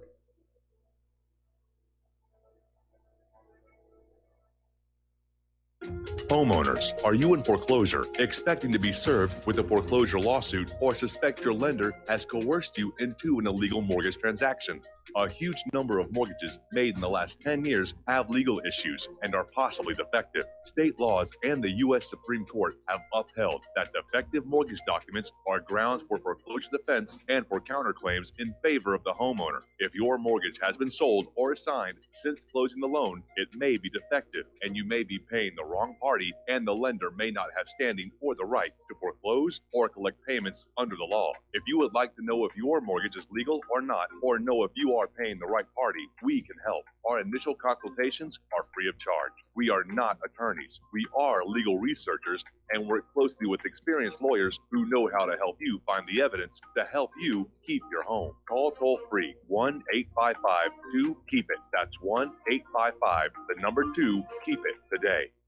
I'm getting older and noticing that my body just doesn't work as well as it used to. So I like to keep fit as possible by hitting the gym a few times a week. Recently, I started having a nagging bicep pain, and it got so bad I couldn't even lift the weights. When I was complaining about it to a friend, he told me about Angioprim. He said chelation helps remove toxins, heavy metals, and cholesterol in veins and arteries that may cause blockages. You know, after just 1 week of taking Angioprim, the pain was gone, and now I'm back in the gym full strength. Scientific research proves the active ingredient in Angioprim has superior oral chelation action that helps promote cardiovascular health. So to learn more, go to angioprim.com. That's ANGIOPRIM.com, or talk to a trained consultant. Call Angioprim toll free at 877-882-7221. You'll feel better with more energy. Call 877-882-7221 or go to the website angioprim.com. Without the right accessories, any guy can be off the mark. Whether you've invested thousands in your arsenal or you own a single trusted firearm, a visit to AROutfitting.com is in order. It's one of the finest online selections of tactical optics and AR parts and add-ons, like EOTech, quick target acquisition with no peripheral loss. Browse the full range of Nikon scopes and binoculars. AROutfitting.com can illuminate your world with Streamlight gun-mounted lights from keychain to large handhelds, up to 1,100 lumens. Find some stability with Battenfield tactical bipods. AirOutfitting.com has CMMG gun parts, barrels, assemblies, handguards, part kits, and more. Plus mag-full clips and magazines. I know I've got you excited, so take a breath. Head to AirOutfitting.com. The site's super easy to navigate and features a ton of technical info, including links to manuals. We also welcome vendor and manufacturer inquiries. Remember, if you don't see it, we can get it at AROutfitting.com.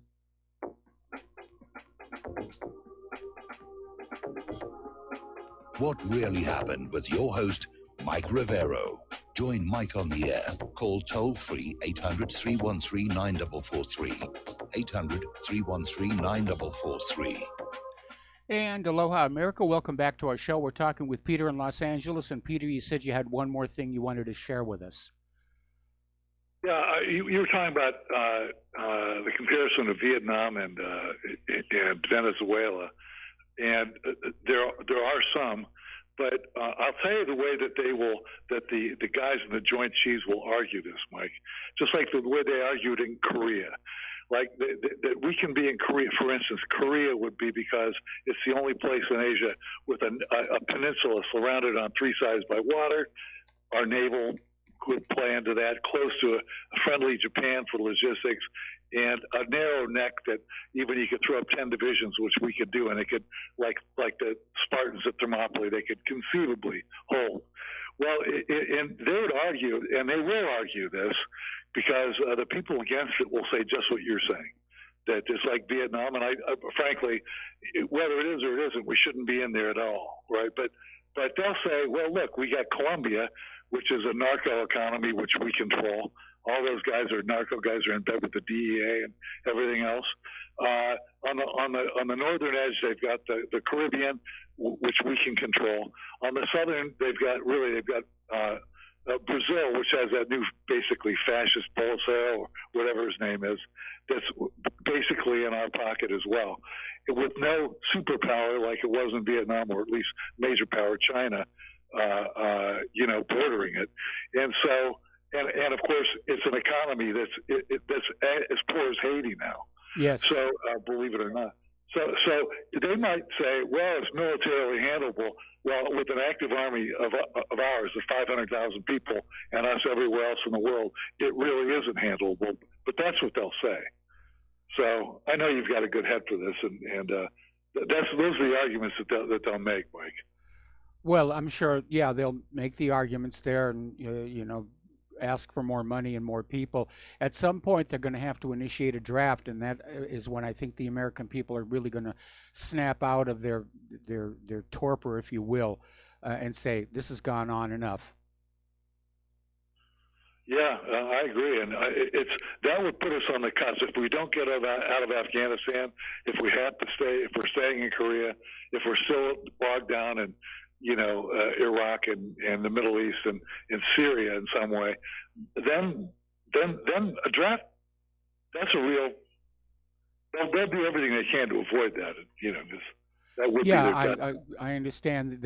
I'm sure that they understand the public reaction to a draft will be a very, very negative one, but they got to be running out of people. I mean, the military are not meeting their quotas for signups.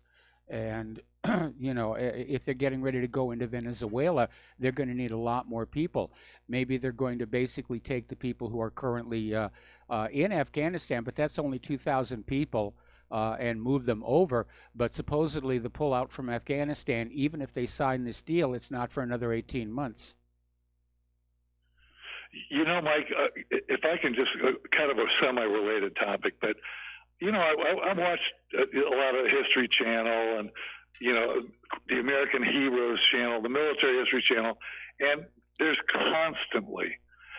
advertisements for the Wounded Warrior Society and other ones like that, where they're having veterans, that are, the wastage of this war, this horribly disfigured and so on, and support these guys that without them, and they'll testify without Wounded Warrior and people like them that they would really be in a bad spot. And I believe them, and I applaud what they're doing and all. But I keep thinking to myself, what a freaking failure it is that we ask these guys, why isn't the government taking care of these people? I agree. Why do we have to have private charities? And it drives me nuts when people say that, and I go, yeah, I laud that, but what does that say about how the government's abandoning these guys? They let them get ruined, and then they just wash their hands of them. And you can barely get into the VA. We all know the problems with the VA. So, yeah, our government is treating the illegal immigrants better than they treat our homeless veterans. Yeah, not even homeless veterans. All veterans. These wounded, disfigured guys. Yes. And it's terrible. And I like to point that out to everybody that I see. Why are these guys having to pick up the standard for what the government should already be doing? So that's my little soapbox thing. I just wanted to say. No, you're absolutely right. You're absolutely right. The government will, get these men and women into the military. They'll use them up, throw them back on out, and just abandon them. And you're absolutely right about the VA. People can't get in there, or they have to wait a very, very long time to get in there. They're not being taken good care of. The attitude of the government is, if we just wait long enough, they'll just die and they'll stop being a problem for us. And that's just how callous it does seem to be. And whether you agree with the wars or not, and I certainly do not, we as a nation, we do owe something to all of those people who put that uniform on and they take the oath and they obey the orders and they do what they're told to do. Even if we don't like what it is they're doing, we still owe them. And especially if they come back from the war zone, severely damaged, they've got to be taken care of. Yeah, I absolutely, Mike. And if I can say one more thing, there's a documentary out now, a historical documentary called "They Shall Never Grow Old," I believe it's called. Okay. And it's on World War I, and it was done by the director of Lord of the Rings. And Mike, it's the Peter best Jackson. historical documentary. Yes, if you have a chance, it's out this weekend. It's limited, because it's a documentary in theaters. But oh my God, it's a masterpiece, Mike. And what they have it in 3D, and they've colorized it brilliantly, and they've even gotten lip readers on these old, beautifully colorized and 3D, pictures, original pictures and films. They've got lip readers and they'll have, if it's some Welsh regiment talking and they're photographing, they're lip readers, and they'll have a Welsh guy, in the background saying what that guy is saying. Yeah. And they also have tests. It's brilliant, and I highly recommend that to anybody out there. What was the name again? They Shall Not Grow Old, I believe it's called. Yeah, I would definitely want to see that one because my grandfather was a World War I veteran. I still have his helmet and his gas mask supplied by the lowest bidder. It didn't work. He lost a lung to German mustard gas. And, I would definitely want to see that. And a parting thing, I just want to point out also that on the last day of World War I, which only went till 11 a.m., right? Yes. They were so eager the generals to play with this military toy that Congress and the nation had given them, that there were more casualties, American casualties, on the last half day of World War I, and they knew it was going to end at 11 o'clock, than there were on D-Day. Yes. There were more deaths than on D-Day. All they had to do was sit in their holes and get out, and all those guys would have been alive. Yep. So, whatever. Goes to show what our leadership has been like for a long time. Yeah, I still remember the story about the Christmas truce for World War I, and I don't know what happened on the German side, but they basically crucified the officers on the Allied side for letting it happen. Yeah, that's right. Well, that's we've been that way for over 100 years. So, but Mike, thanks a lot. I got to roll here. Thanks so much for letting me on. All right, thanks an awful lot, Peter. We're going to switch over to Miles in Maine. Aloha, Miles. Welcome to the show. What's on your mind? Hello, Michael. Thanks for another wonderful show and all your laborious work with what really happened. And I just wanted to get your take. I had a thought here. If we can't get this wall through and the Democrats are going to stonewall and play all kinds of tricks and games on President Trump, why don't he just take his authority and just tomorrow say, we can't come to an agreement. We're putting the military, we're dispatching them to the southern border immediately. Well, I think he should. I mean, first of all, I think he shouldn't have caved on the wall. He played basically right into Pelosi's hands. They're going to be campaigning on this in 2020. And Trump once again showed himself to be a very weak leader. And I certainly hope we're going to get something by the 15th of February. But at this point, I don't know. Trump just doesn't seem to have the force of will to get what he wants to get done. Well, precisely, and that's exactly what I see. And I think that's the only thing that can save him now, because he's gone all around the block with this crazy nonsense with these Democrats letting him lead the way, carrot and the stick approach, whatever. I mean, they don't even offer the carrot, but I think now he just says, look, and he makes an issue of it. The Democrats have given us an impassable bypass. We need our military there. From this point on, the military will be dispatched until the Democrats can come with an earnest deal to solve this problem that's destroying the country. Well, that's one way to do it, but again, apparently there's a way that Trump can build his wall without calling for a national emergency, and that's to have the military build it. Get the Army Corps of Engineers down there, and they'll do a really good job, I'm sure. The Army Corps of Engineers has an excellent reputation for being able to build things, and just get the thing built once and for all, and tell the Democrats, I'm sorry, you can only have legal voters in 2020. I think that's true, but if you make the crisis, what Rahm Emanuel said, you create the crisis and put it on the Democrats. Look, you made me send the military, and I think it may preserve them for the next election, hopefully. Well, maybe. I get a sense that Trump really isn't thinking all that much about the next election, because he keeps walking into all these big bear traps that Pelosi and Schumer are setting for him. And I don't know where he's getting his political advice, but if he's serious about running in 2020, he needs to start thinking about that now and how every decision that he makes right now is going to affect that. Personally, I think he's a one-term president at this point. I don't think he's recoverable. Yeah. I don't think he's redeemable. Yeah, and you're exactly, I agree with you 100%. He's very annoying with that.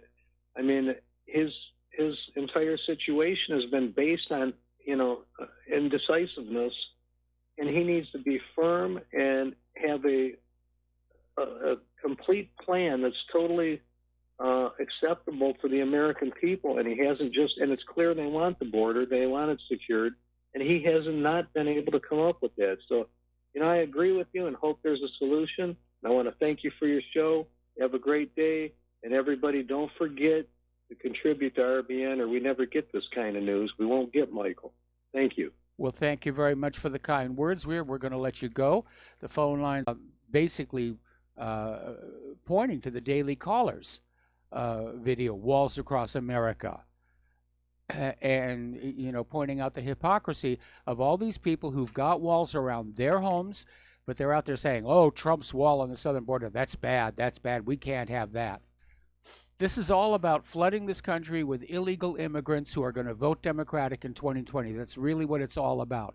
It's not good for our economy. It's a health problem. It's a health crisis. And it really does need to stop. And again, I don't have a problem with anybody who wants to be a legal immigrant to this country. You come in through the process, welcome. I hope it's not disappointing for you here. But the illegal immigrant problem is a crisis. It's a national emergency.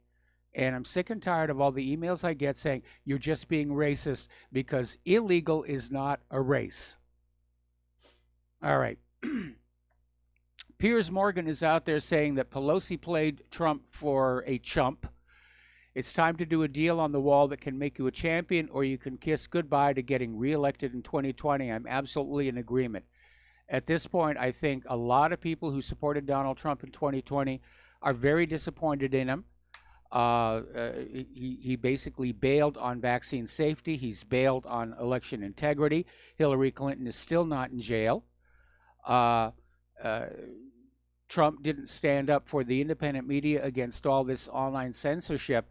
And the independent media was critical to Trump's success in 2016. And either he's forgotten it or he just doesn't care. But we're not going to be there for him in 2020. especially with Facebook and Google and everything, filtering everything that we're saying, because they're filtering all the conservative voices. We won't be able to get out there here. Okay, now over in Italy, Salvini, standing up to Merkel and the open borders people, they've reduced migrant entry in Italy by 95%. 95%. See, it can be done. It can be done. You can secure your borders. You can control who gets to come into your country and who does not. Story coming out of The Guardian. 30 writers, historians, and Nobel laureates basically have come out with this manifesto saying that the European Union is coming apart before our eyes. And liberal values in Europe are facing a challenge not seen since the 1930s. As the Great Britain lurches toward Brexit and nationalists look set to make sweeping gains in the EU parliamentary elections. And they're saying Europe is perishing beneath the waves of populism. They're saying it like it's a bad thing. I don't think it's a bad thing here. All righty. Speaking of Brexit, apparently Tusk and Macron have shot down Theresa May's plan to go back to Brussels with a mandate to reopen talks. And she wants to renegotiate the Brexit deal, saying the deal on the table is already the best available. But Brussels is basically saying no. Macron is saying the deal is not negotiable. So it looks like Theresa May's hit a wall there. We're going to take a break for commercials. We'll be right back.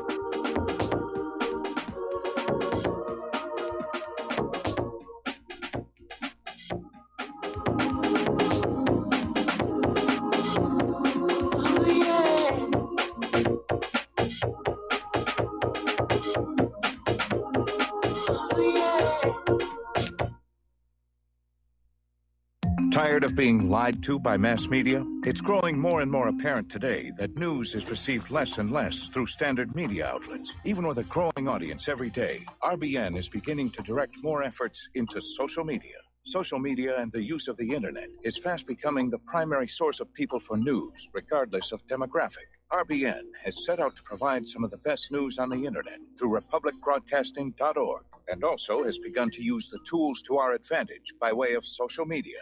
Republic Broadcasting is now operating a Facebook page to function as yet another avenue to have our collective voice reach new audiences across not only America, but across the globe as well. The Facebook page features not only news, but also an RBN player to listen to our broadcasts.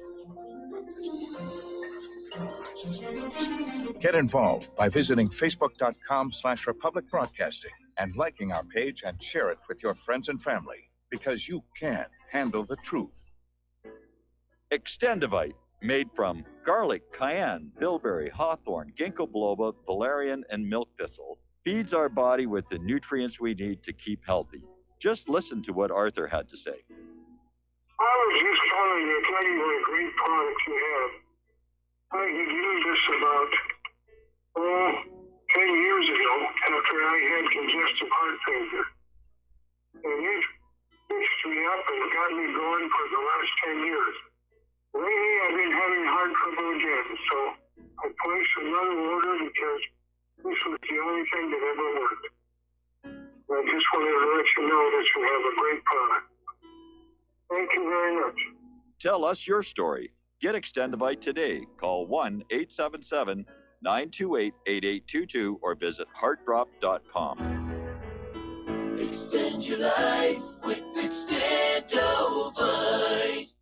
Homeowners, if your lender has gone out of business or sold your transaction to another lender or servicer, you may be the victim of a wrongful foreclosure, resulting in the loss of your home. If you've already lost your home, are in foreclosure, or even in good standing, you can challenge the mortgage transaction's illegal issue, and your property can be restored to you, and your foreclosure can be stopped or reversed, and the mortgage transaction declared unenforceable. State laws, U.S. title codes, the Uniform Commercial Codes, and U.S. Supreme Court rulings have upheld that defective mortgage documentations can reverse or stop foreclosures and enforce property title claims in favor of the homeowner. We are having successes in stopping the process of foreclosure, the enforcement of the foreclosure judgments, the sale of property, and evictions after the sale. We are not attorneys, and we don't give legal advice. We are a professional team of legal researchers, providing forensic mortgage audits and expert witnesses. We have the knowledge to produce the evidence and enforce laws regarding your legal issues. We've been in business for 12 years without a complaint. Consultations are free, and we provide a free title search to confirm if your mortgage has legal defects. Please call 855-253-3748. 855, 2, keep it today.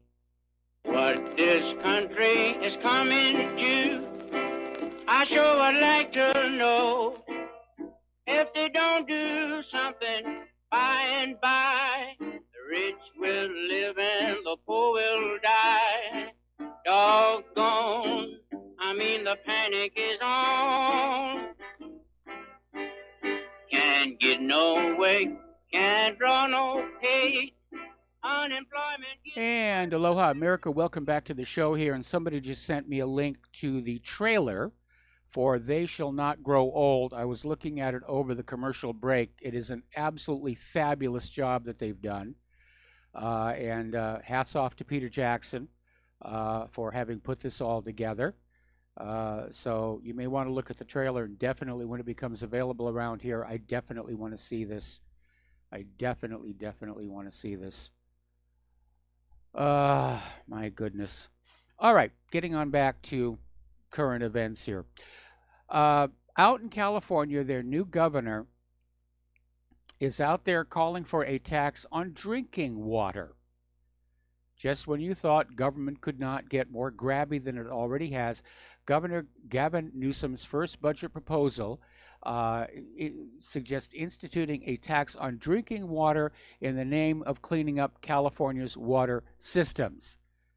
And the Environmental Protection section of the 2019-2020 budget seeks to establish a new special fund with a dedicated funding source from new water, fertilizer, and dairy fees to enable the State Water Resources Control Board to assist communities, particularly disadvantaged communities, in paying for the short-term and long-term costs of obtaining access to safe and affordable drinking water. I wonder if that'll apply to Hinckley, California, because they sure know it. They sure need it up there.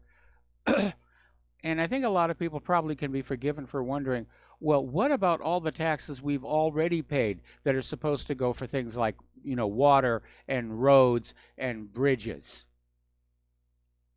Seems like every time there's a new incoming politician, they want more taxes on stuff. Where's the money going?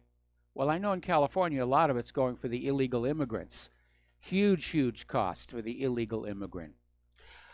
Now, last week we were talking about how New York just passed this horrible law authorizing abortion right up to the moment of birth. And Cuomo signed it, and he ordered all these buildings to be lit up in pink light to celebrate. Huzzah, huzzah.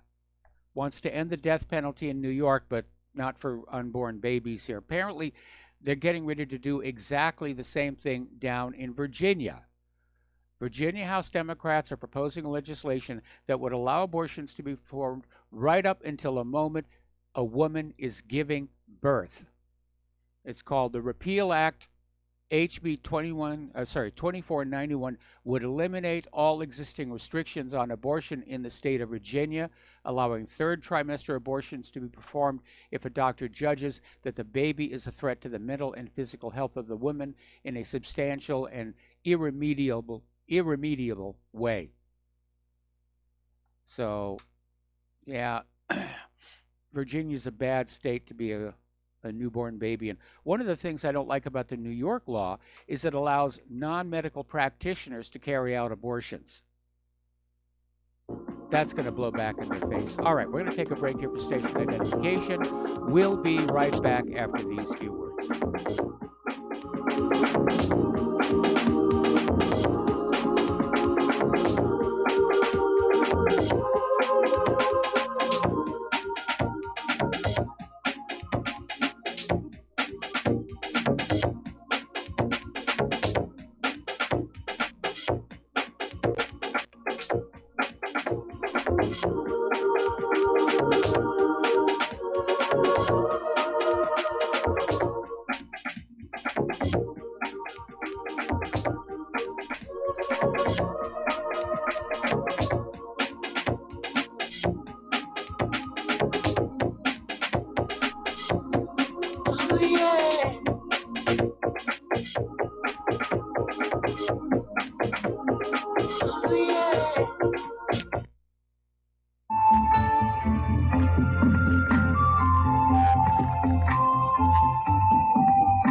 Do you know there is an ongoing war right here in America? Are you aware that U.S. citizens have been classified as enemies of the state since 1933? Have you recognized that our entire government is really a vast network of interlocking corporations engaged in commerce? Look up Title 28, Section 3002. Tune in to In Defense of Humanity on Saturday nights at 7 p.m. Central Time. Find out what's really going on and learn how to protect yourself and your family as flesh and blood men and women living in a corporate reality.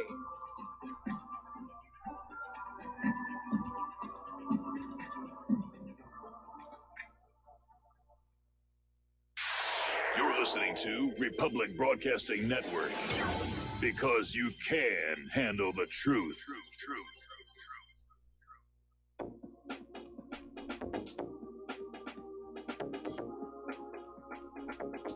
What really happened with your host, Mike Rivero, the history the government hopes you never learn.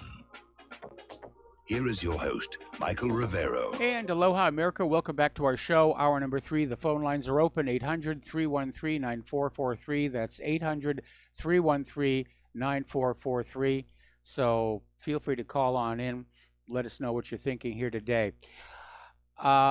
Apparently, there is a lawsuit alleging that Bayer AG's glyphosate-based Roundup weed killer is causing cancer. Of course, there's already been that one decision in California, huge settlement. The judge rolled it on back, but the lawsuits are really piling on up. Now, a federal judge who's overseeing these lawsuits basically has allowed pieces of controversial evidence that the company wanted to exclude from the upcoming trials. Now, of course, Bayer is denying allegations that glyphosate causes cancer and is saying decades of independent studies have shown the chemical to be safe for human use. Now, one of the plaintiffs in the lawsuit, the judge, said that plaintiffs could introduce evidence that Monsanto had attempted to ghostwrite the studies and influence the findings of scientists and regulators during the first phase of the trials on glyphosate. And he said the documents showed the company taking a position on the science or a study is relevant. Now, we've talked before about the fact that science can be bought. We saw that with the global warming scam. And we had a story not too long ago talking about how there are companies that do nothing but write phony scientific papers to push a particular product or attack a competitor's product, and then they'll find some scientist who, in exchange for a grant, will publish the paper under their name. And the result is that a lot of the articles that are in these peer-reviewed journals turn out to be irreproducible, and they have to be basically recalled or retracted. But unfortunately, once they're in that paper journal, it's not like somebody's going around with scissors and cutting the articles out. They're still there. And companies can take the journal and say, see, there's this article here in this journal that says our product is really, really good and perfectly safe. And it's a big money business, and it's polluting science from top to bottom. So I'm glad the judge went along with this, because I think, evidence that Monsanto was trying to ghostwrite the favorable scientific articles, I think that is relevant to the proceeding. I think it's very, very relevant.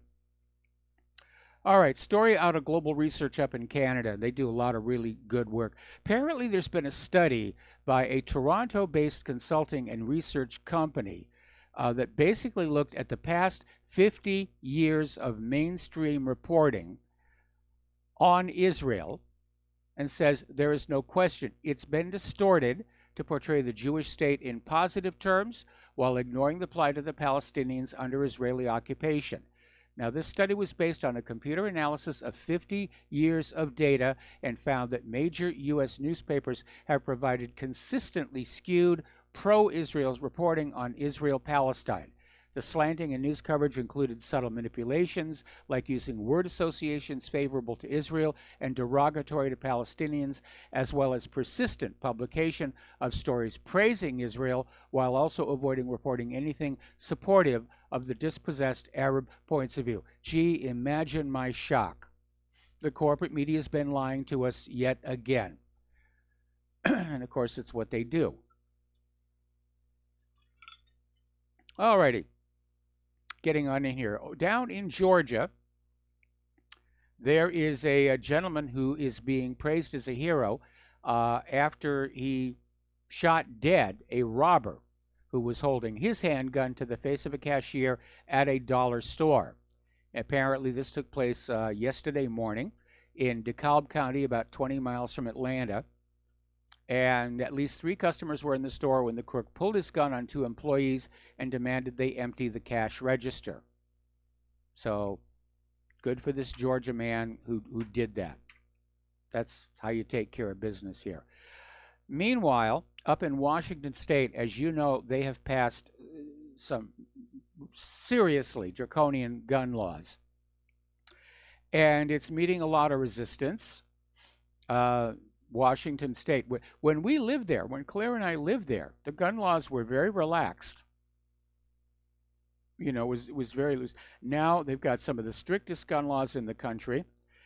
And the sheriffs, the state sheriffs, are saying that they refuse to enforce these new gun laws because they are unconstitutional.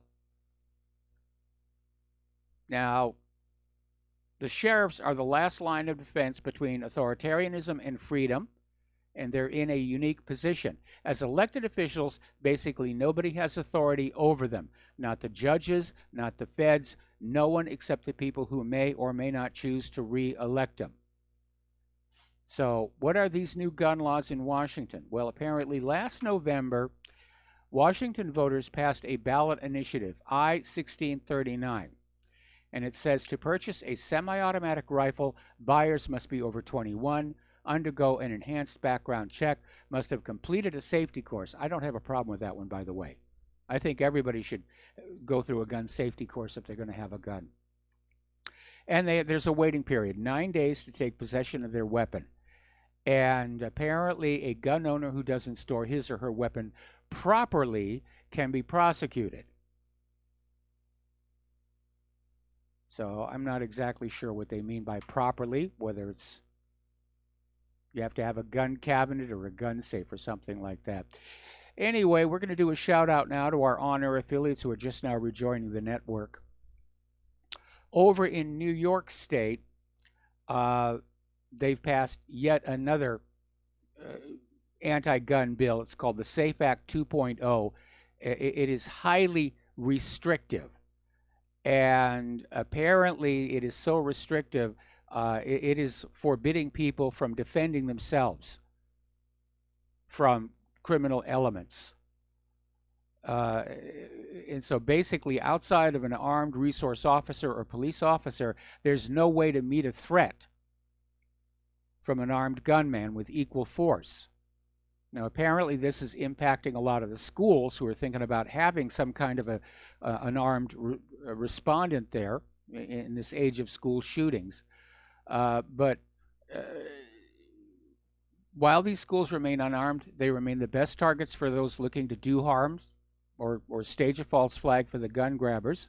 Suppressing the law-abiding, trained, and good people of this world will do nothing to stop the bad. And don't forget, not too long ago, the Department of Justice came on out and said gun laws don't work because the criminals are getting their guns illegally. So all these gun laws are doing are disarming the law-abiding citizen, the good guys. And that means the bad guys basically it's open season. The bad guys can rob and burglarize and rape and kill, and nobody's going to be there to stop them. The average wait time for a 911 call right now is about 18 minutes across the country. The bad guys aren't going to wait that long. They're going to come on in, do what they're going to do, and they're going to skedaddle.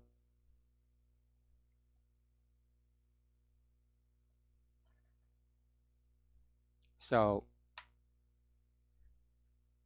clearly, the government is not thinking in terms of the safety of the American people. They're just concerned about the fact that the American people might be getting a little angry, which, of course, was the main reason for the Second Amendment. The Second Amendment is not about hunting. It's not about target shooting. Those were given in colonial time. That was considered automatic. There was no need to talk about those. But when they talk about the security of a free state and they talk about a militia, those are military terms. The Second Amendment is about making sure that the people, you, I, Claire, have access to military-capable weapons with which to deter aggression by the government. That's what it's really all about, and that's what the government is trying to take away from you. All right. Over on YouTube, there's a new scam going on, and it's an abuse of YouTube's copyright system. Apparently, scammers are using the platform's three-strike system for extortion.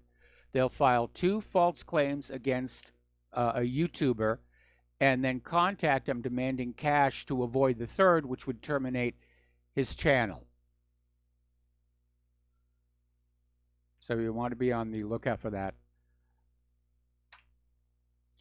All right, let's talk about human-caused global warming here. It is cold. There is no question about it. It is cold. Record-setting low temperatures all across the Midwest here. Over in Chicago, they have literally had to set the train tracks on fire to keep the trains operating.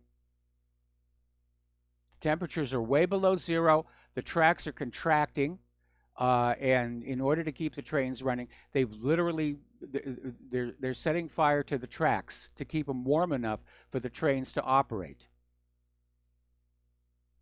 Remember when the post office used to say, you know, neither rain nor snow nor gloom of night will stay these couriers? Well, no longer.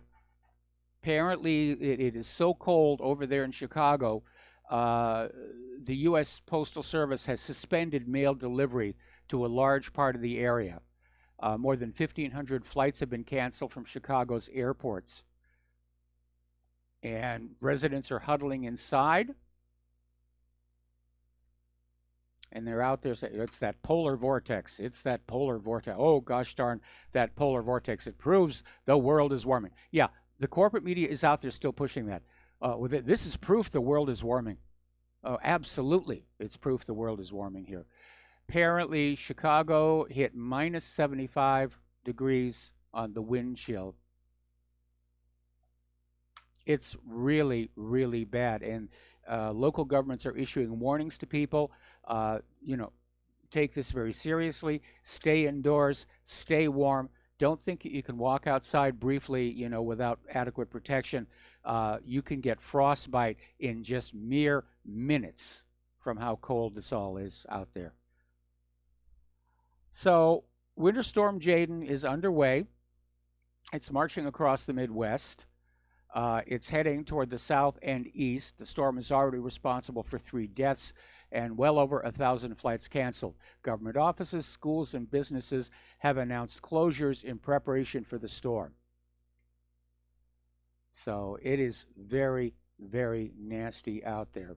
Right now, 6 states in the United States have recorded temperatures lower than the South Pole. Now, this is coming out of AccuWeather.com. It says records are being shattered. Communities are enduring the harshest cold in years as the polar vortex tightens its grip on the Midwestern United States. Apparently, temperatures plummeted 20 below zero Fahrenheit from North Dakota to northern Illinois just earlier this morning. And biting winds made the extreme cold more life-threatening. Temperatures dropped under 50 below zero. Frostbite can occur in mere minutes on exposed skin in these conditions. So do not take this lightly here.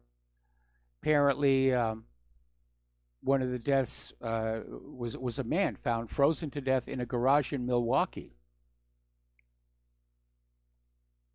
The cold has led to widespread school closures, major travel disruptions, and even the suspension of the mail service. Is it the beginning of the new ice age? I think so. All right, we're going to take a phone call now. Art off the grid. Aloha. Welcome to the show. What's on your mind? Hey, Mike. You know, it's interesting you brought up this whole topic about gun laws and such. We have a local talk show host here. I'm not going to give his name because I don't want to embarrass the guy. But just right about, you know, he comes on at 3 o'clock local here. And I listen to him until you come on. And while I was listening to him, he comes out and he's talking about these new gun laws that they want to pass. And he comes out and literally, I'm not kidding you, Mike, he actually said he was willing to sacrifice his rights if it meant XYZ, blah, blah, blah. And so, of course, me, the kind of guy I am, called him up and challenged him on this. And what I told him, I said, basically what you've just told me is you don't have any rights. Because if you're willing to sacrifice your rights, you don't have any rights. And we have to refer to back to the founders, specifically Benjamin Franklin, because you're talking, and I told him this, I said, you're talking about security and the ability to protect your family, and you don't want to have to all this waiting for this and that and the other when you need a gun now. I said, but you talk about sacrificing your rights. You don't have the rights. And I explained to him what the Second Amendment was about, the militia. Who is the militia? How it can, the right to keep and bear arms cannot be infringed. You know, Mike, he couldn't handle when I brought the Constitution and the Bill of Rights, because I specifically mentioned the Constitution and the Bill of Rights, specifically the Second Amendment in the Bill of Rights. He hung up on me, Mike. He couldn't take it. This is what we have to do, folks. This is how we shut them down. We call them up every day. We challenge them live on air, and we have to be, as the Democrats like to say, relentless and unwavering. I agree. I get very upset when anybody says, I'm willing to give up my rights for blah, blah, blah, blah, blah. Because that's always a slippery road, because you'll give up your rights and you usually don't get anything in exchange for it anyway. And, you know, I refuse to surrender my right to freedom of speech, and I'm going to go on using it as much as possible. Yep, absolutely. But this is how we do it, folks. We call them live on air. We challenge them live on air. Get out there, talk to everybody you know. Folks, we are down to the wire now. Look at everything that's happening and how quickly things are changing. We cannot let up. This is it. This is the defining moment here in the United States of America. And if we don't fight, we lose. And I'm here to tell you, folks, I will go to my grave before I lay down for these bastards. Okay. I hear what you're saying.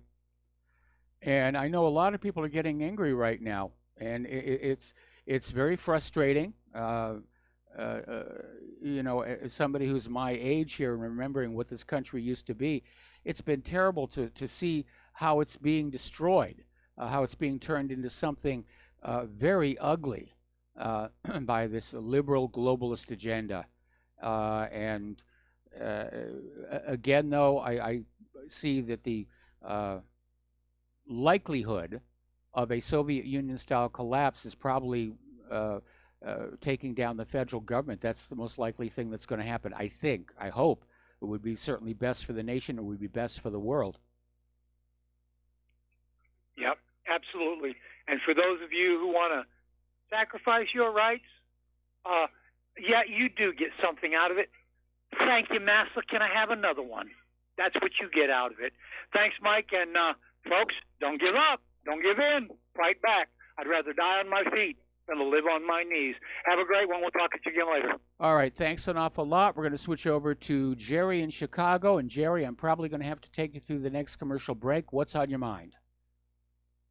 Yeah, aloha, Mike, and thank you very much for taking my call. It's been a while since I called into your show. But you had mentioned something in the last 10 minutes about the Chicago weather, and I got to be honest with you. I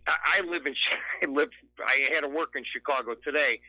It was minus 10 degrees, not including the wind chill. That was the coldest it got all day, all night.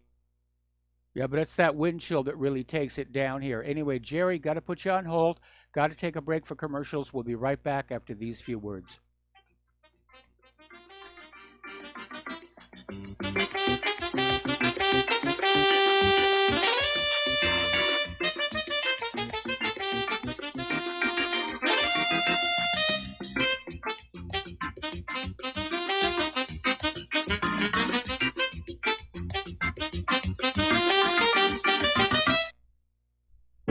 Don't regret growing old. It's a privilege denied to many.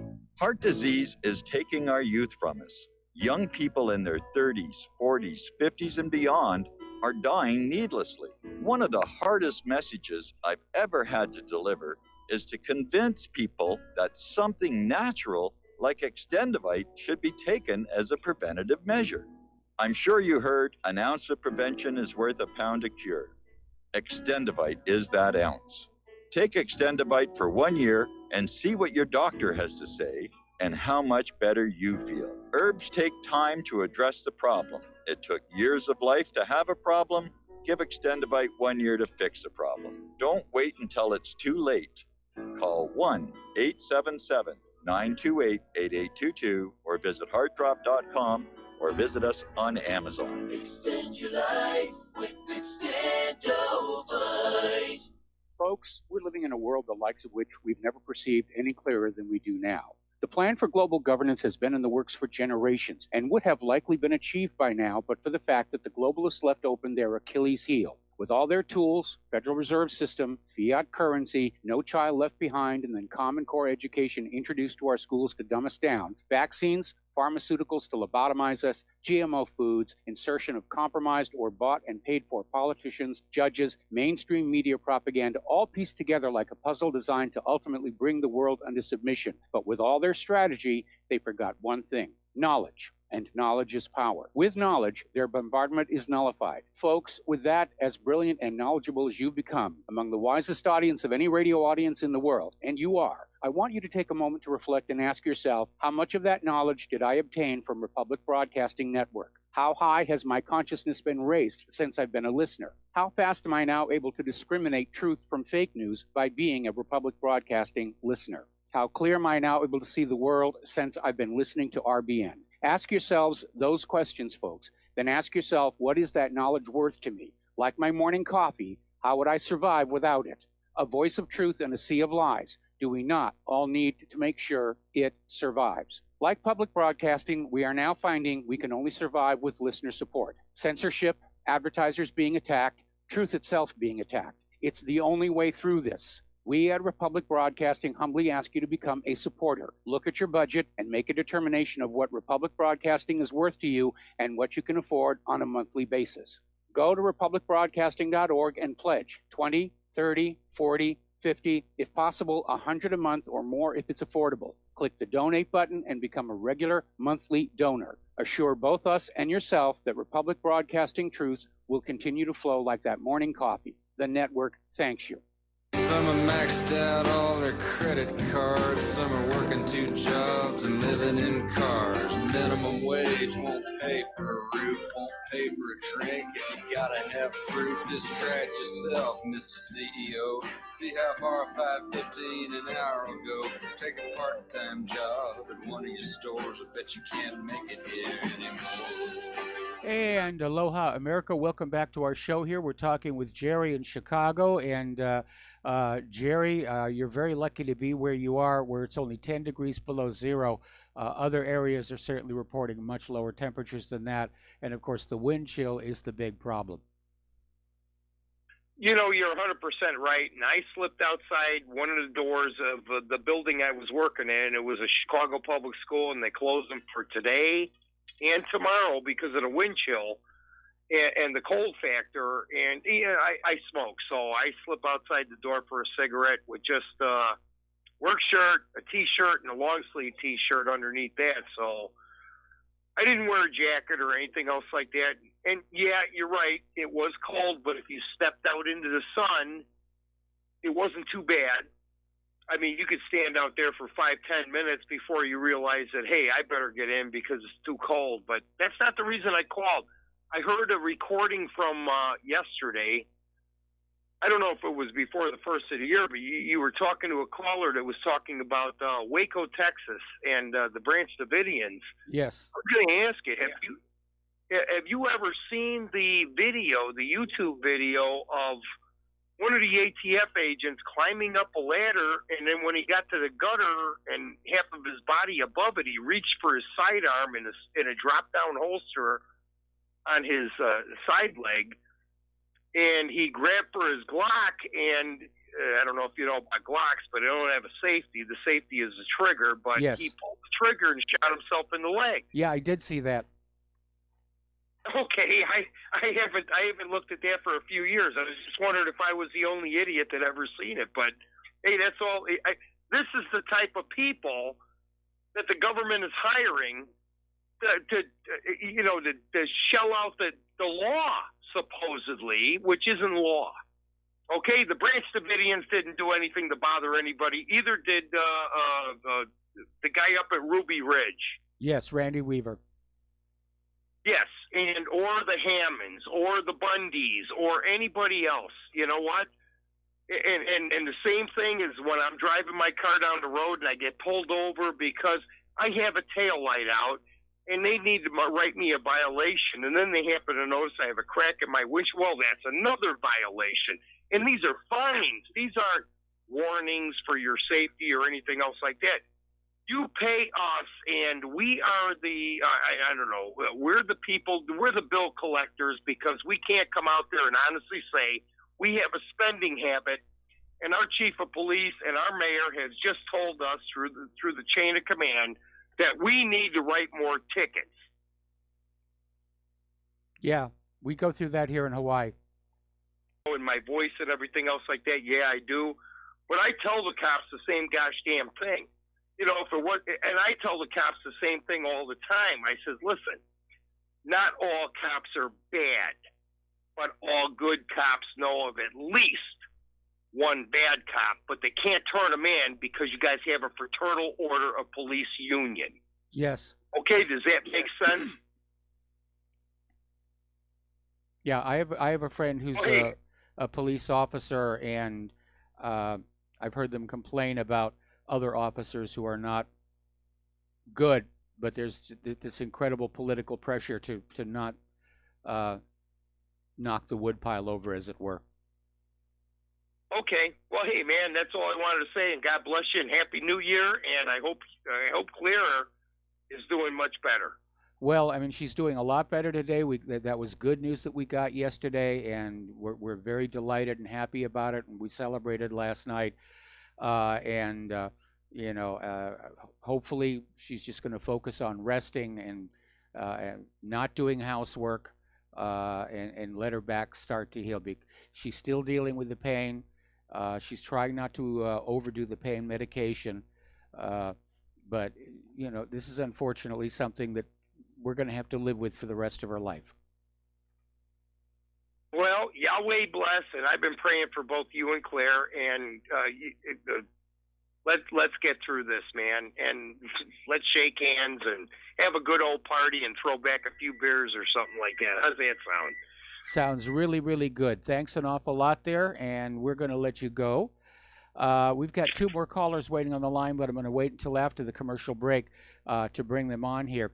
Getting on back to human-caused global warming. Apparently, there is this situation up in Minnesota where Xcel Energy is running short of natural gas, and they're literally telling their customers to turn down the thermostat and not try and keep their houses quite so warm during this extreme cold snap here. So, yeah, it's rough over there. All right, we're going to take another break for commercials. We're going to be back here with a couple of callers on the line, and we'll be right back.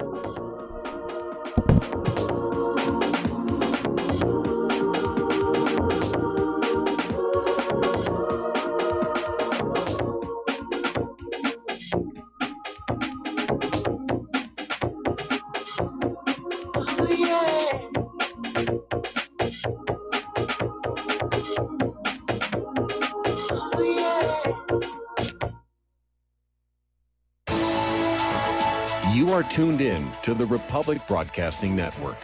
Visit our website by going to republicbroadcasting.org.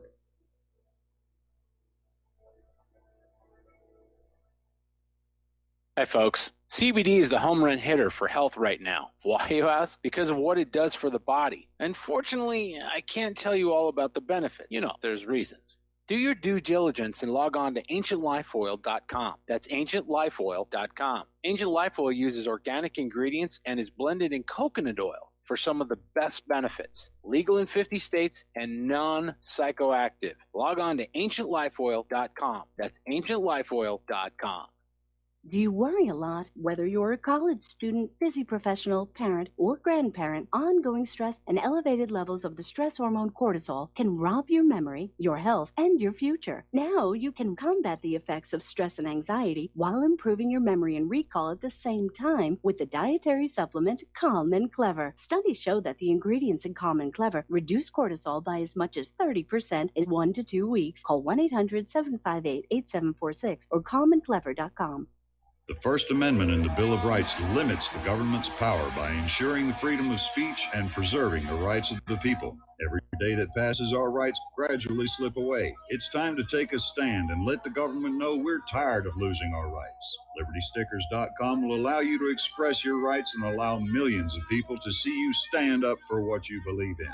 LibertyStickers.com carries the largest selection of bumper stickers online, ranging from political to humorous, and is your #1 source for Ron Paul for President stickers. As always, you can find your favorite stickers that protest the war and the president.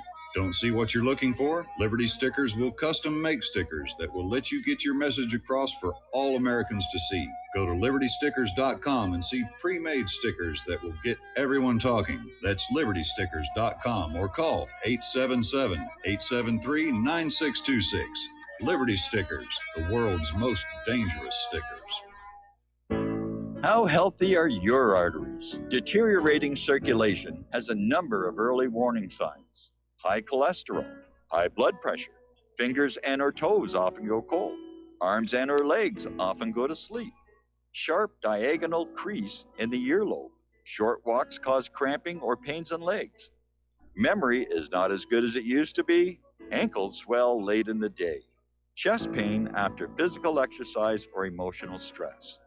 If you experience even one of these symptoms, your circulatory system is crying out for attention. Extendivite is a natural solution to help improve your overall health. Extendivite is not your average heart tonic.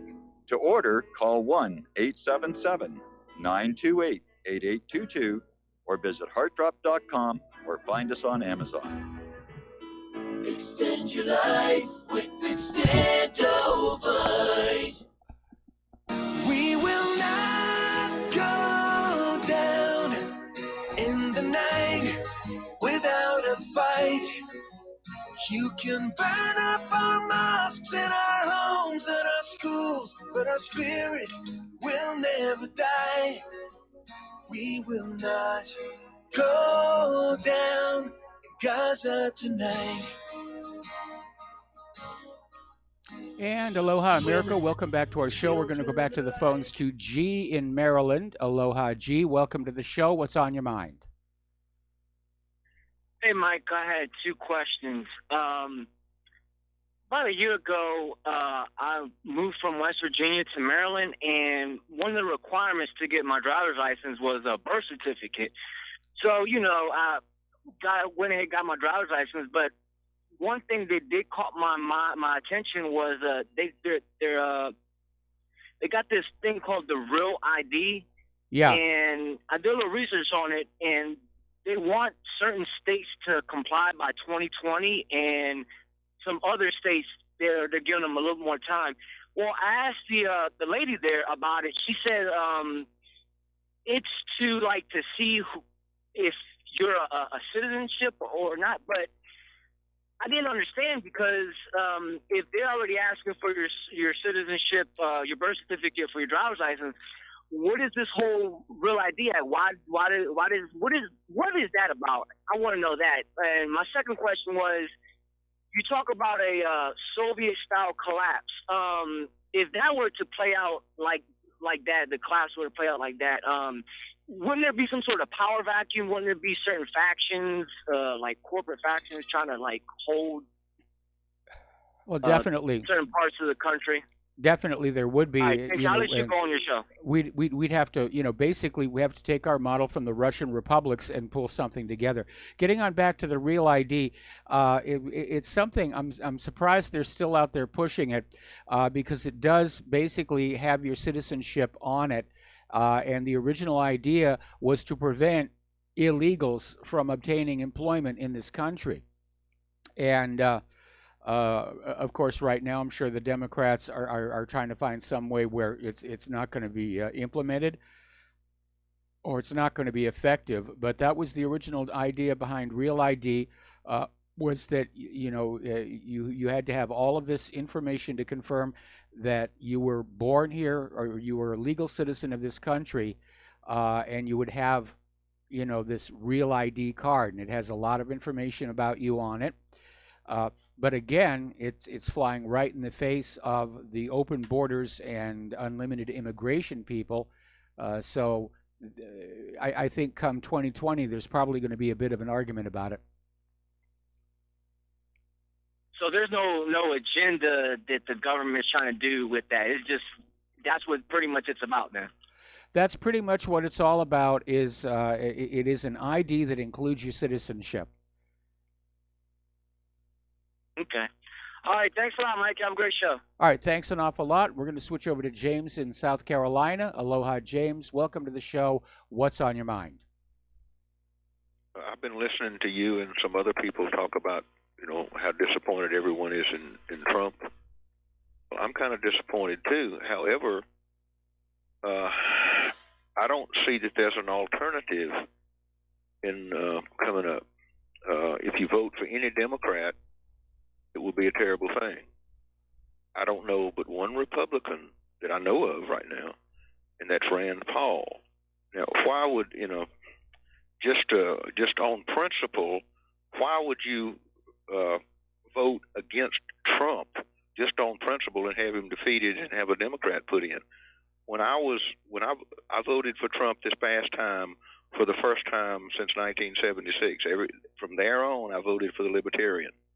And I thought the country was going to hell in a handbasket, and I thought I'd waste my vote if I went for the Libertarian.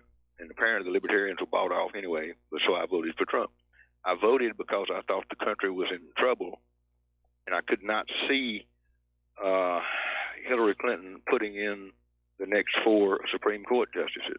Yes. I said to myself, if Trump does nothing else, if he sits there and does nothing else, and he puts in halfway decent Supreme Court justices, that justifies his whole existence. And I still believe that. And if you don't vote for Trump, you have to find somebody better than Trump. And I don't see why someone would just sit on the sidelines because they don't like a lot of things Trump's done and get something worse than Trump. I don't think that's appropriate. What say you? Well, first of all, I think at this point, sensing that there may be an opportunity, I'm expecting a lot of Republicans to leap into the primaries for 2020, and that Donald Trump is going to face a primary challenge to his presidency, and we'll just see, what the field is going to be. It could even be Rand Paul. But at this particular point, the only way that I would support Donald Trump in 2020 is if Hillary ran again, which apparently she's thinking of doing. You would vote for a known Democrat over Donald Trump? No, I said the only way I would support Donald Trump is if Hillary Clinton ran again. I would oppose her, just like I did in 2016. Well, would say if Kamala Harris ran, would you vote for her? No, I don't think so. I would tend to vote the Republican ticket, but again, I'm not convinced that Trump will even be the nominee. Not the way things are going. Well, as I say, if he hasn't done anything but nominate halfway decent Supreme Court justices, I think it's worth it. And I'll say the same thing again. If he has a chance to nominate Supreme Court justices, we ought to put him in. Well, okay, my expectation level was a little bit higher than yours because he campaigned on pulling us out of these wars. Now he's starting a new one in Venezuela. He campaigned on vaccine safety. That's pretty much gone away. Robert F. Kennedy Jr. is doing an excellent job trying to deal with that. It's getting no coverage or support from the corporate media. Trump disbanded his Election Integrity Commission. That's gone nowhere. And we saw in the midterms that our election system is still as crooked as a dog's hind leg. And of course, he caved on the wall here. So, Trump is not impressing me as a president. What can I tell you? Well, I'm very disappointed too. But who do you know that would be better? Who can you point to right now? I think Rand Paul would. But who do you know of the people that are known that would be better than Trump? Well, ask me toward the end of next year, because I'll be taking a look at the field out there. Rand Paul, yeah, I could see Rand Paul being a good choice out there. Apparently, Bernie Sanders is going to step back in, and might even look at him. You would vote for Bernie Sanders? Say again? You would vote for Bernie Sanders? I think if Bernie Sanders had won the primary in 2016, I might have voted for him. Well, that surprises me. He's an out-and-out socialist, and I can't see anyone backing a socialist. I mean, well, unfortunately, I'm an old-fashioned capitalist, but we're in an era right now where we're being forced to choose between fascism and socialism, and of the two, I'm going to go with socialism. Well, is there not some way that maybe people of like minds, like the people that listen to your show, could reach out to Trump and say, "Hey, man, we got backing. We'll help you. We'll do something. God knows what it is. I don't know." But is there not some way that people could stand up and say, "Look, we know your heart's in the right place, whether you're having trouble or not, but we'll help you do so and so and so and so"? Is that not possible? Well, it's certainly possible. Trump reaches out to a lot of people through his Twitter account. And apparently he does read some of the tweets that are posted in reply. But I'm sorry, Trump has failed to measure up. He showed himself to be a very weak leader, and I'm certainly glad about the conservative Supreme Court justices that we're likely to get over the next 2 years. But in terms of all the other areas, in terms of his achievements, and I know he's been under constant attack by his political enemies, but I would have to say overall, I'm very disappointed in him, and I'm looking for another option come 2020. Well, I don't see one, with the exception of Rand Paul. I don't see it. And as I say, I had been a libertarian. I'm still a libertarian, but I voted for Trump only because I was afraid that Hillary would get in. Okay, yeah. Michael, I enjoy your show. Thank you. All right, thanks an awful lot. We're going to let you go. The phone lines are open now. Getting on back to human caused global warming. Story coming on out of SOTT.net. Ice Age Farmer Report, fatal cold incoming. And they're basically, the gist of this article is, it is so cold, it's damaging the food crops, and there may be some serious food shortages going into the spring here.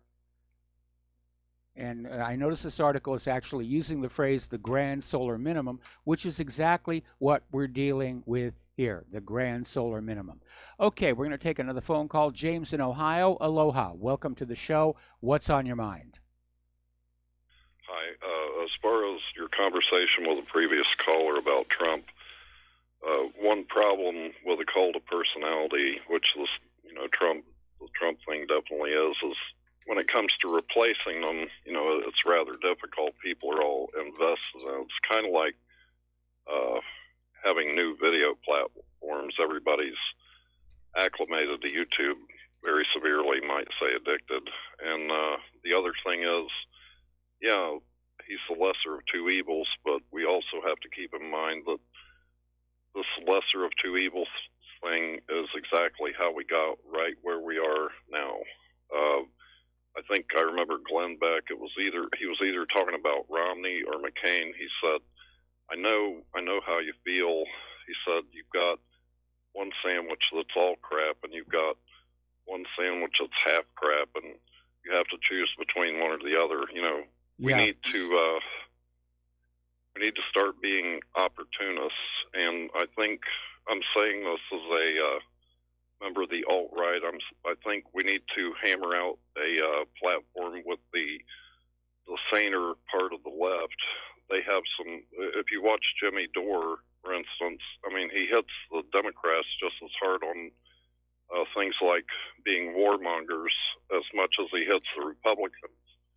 And you have to keep in mind that people who have strong beliefs, most of them have those beliefs not because they want to do evil, but because they want to do good. So we should be able to hammer out something that we can work with the saner parts of the left on. Even the Muslims have one good idea. They don't lend money for interest unless you're a globalist funded jihadist, militia. So, but I think we need to take a step back and look where we're going to be in 5 years, 10, 20. And I know it's awful fun to fight with the left, but basically it brings to mind various robber barons and financiers have been, the quote's been attributed to them that they could pay half their workers to kill the other half. Well, the people that run this world could pay half the world to kill the other half. So instead of fighting each other, we need to start doing something actually new, because the old ways are not going to work. And that's about all I have to say right now. Yeah, no, the problem is that in dealing with the left, or at least in dealing with the visible left, the left that we see in the corporate media, they don't want to get together with anybody. They want to they want confrontation. They're basically looking to fight. And why I'm talking about people like the Bernie supporters. You might recall when Trump got the nomination and then Sanders was screwed out of it. I said Trump should offer Sanders the VP slot, because, and what I was thinking was, after the election, he could have made him some kind of a czar and let him institute his policies in a limited way where he was overwhelmingly popular. But that could have been the biggest landslide in all history of elections, and it would have opened a dialogue between the right and the left. I know their economics and their social policies are crazy, but nevertheless, we do need, if we continue like we are, putting all our eggs in one basket, Trump, then we're going to lose everything. So we do need to be creative and opportunistic, just like our overlords are. And I'll say that's all I have to say. all right, well, James, thanks an awful lot for the phone call. We're going to let you go here. And the phone lines are open again. Getting on back to human-caused global warming. And the corporate media is still pushing this. They're still pushing it. Popular Science was out there with a banner headline, "Record cold temperatures don't mean the planet isn't warming." Now, I'm sorry, but yeah, we're getting cooler. We are going into the grand solar minimum. The ice volume in the Arctic is at a record high. By what metric does Popular Science think that the planet is warming?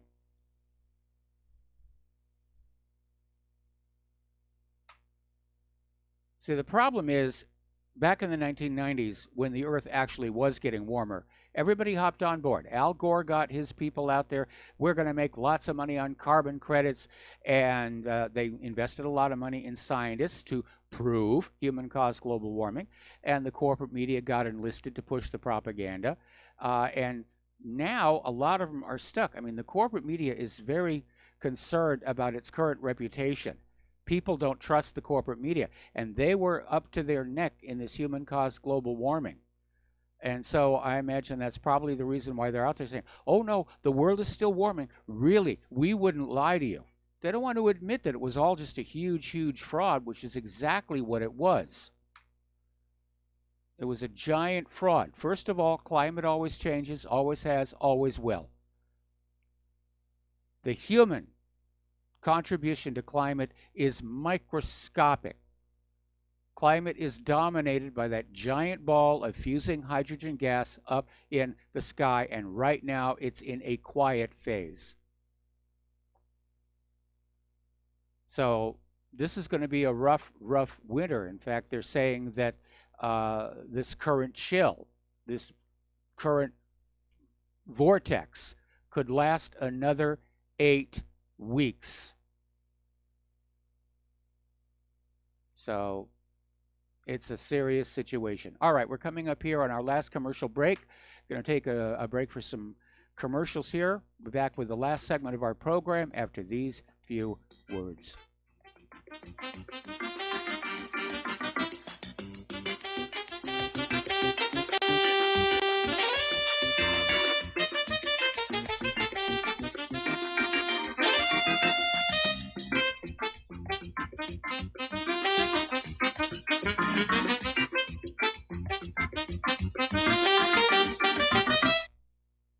Ladies and gentlemen, J.R. Moore here. As most of you know, my regular listeners, I offer energy cleaners for sale at my website.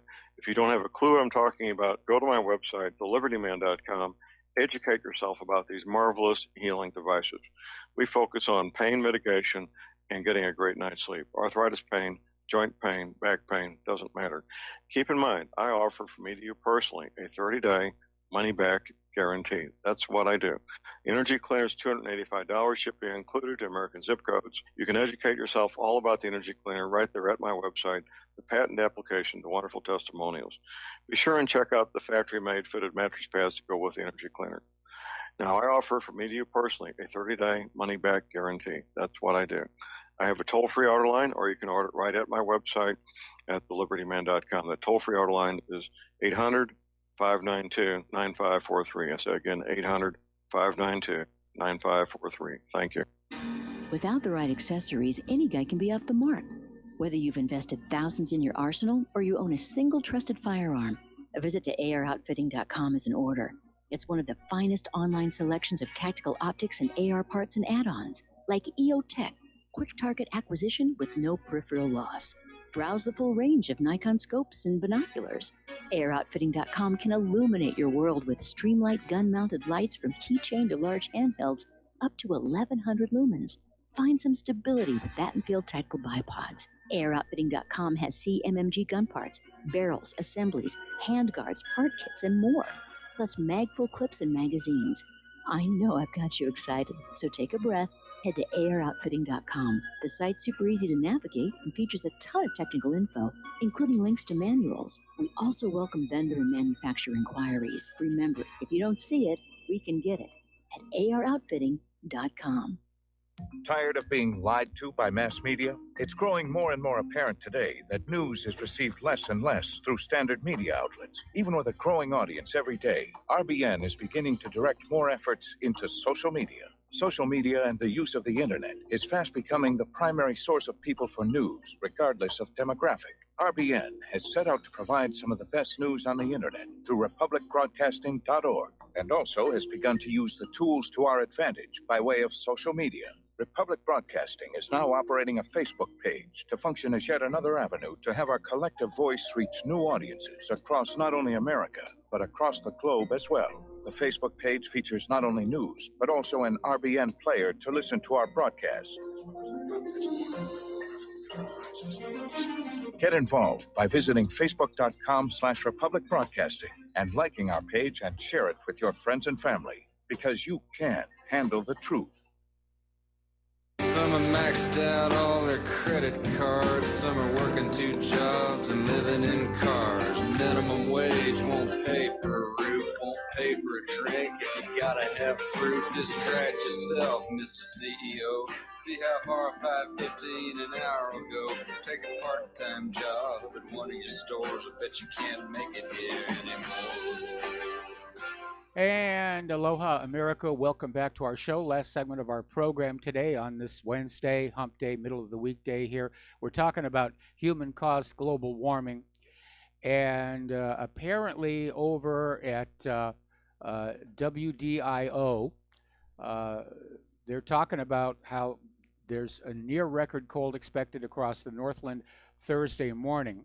And they're equating it to some of the cold snaps they've had in the past, including 1996. But they're saying it's going to be record-setting temperatures, coldest all-time lows here. Over in Chicago, they're predicting the temperatures are going to plunge to minus 23 degrees. So that's really cold here. Now, as I mentioned before, Arctic sea ice volume right now is the highest of the past decade. And there are only about 90 days a year where ice can melt near the pole. Summer temperatures near the pole have been consistently below normal for the last 20 years. In Antarctica, it's the hottest month of the year. It's their summer.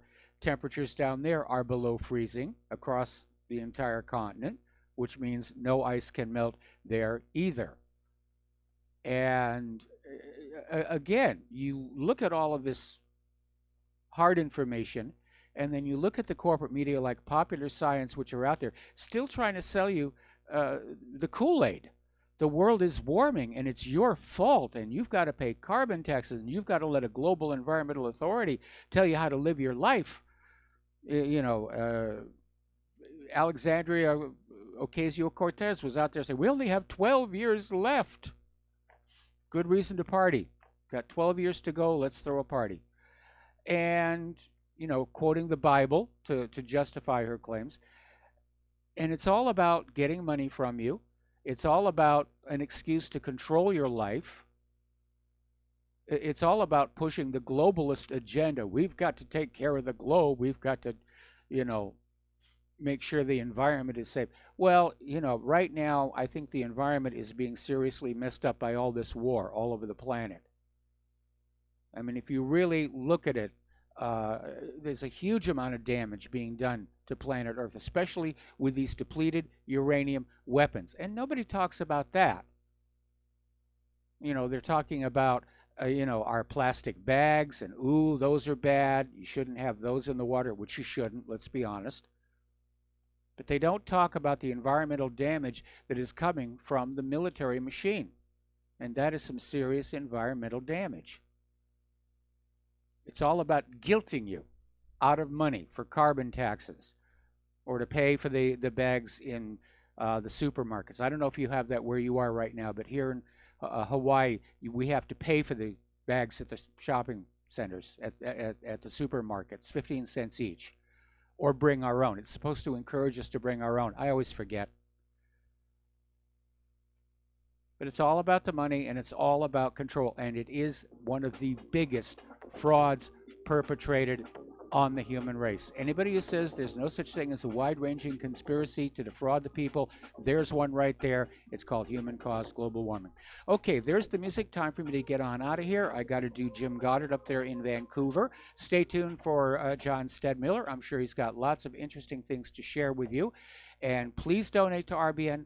Please donate to whatreallyhappened.com. Share everything that you learn here with everybody else. We'll be back tomorrow. Aloha, America.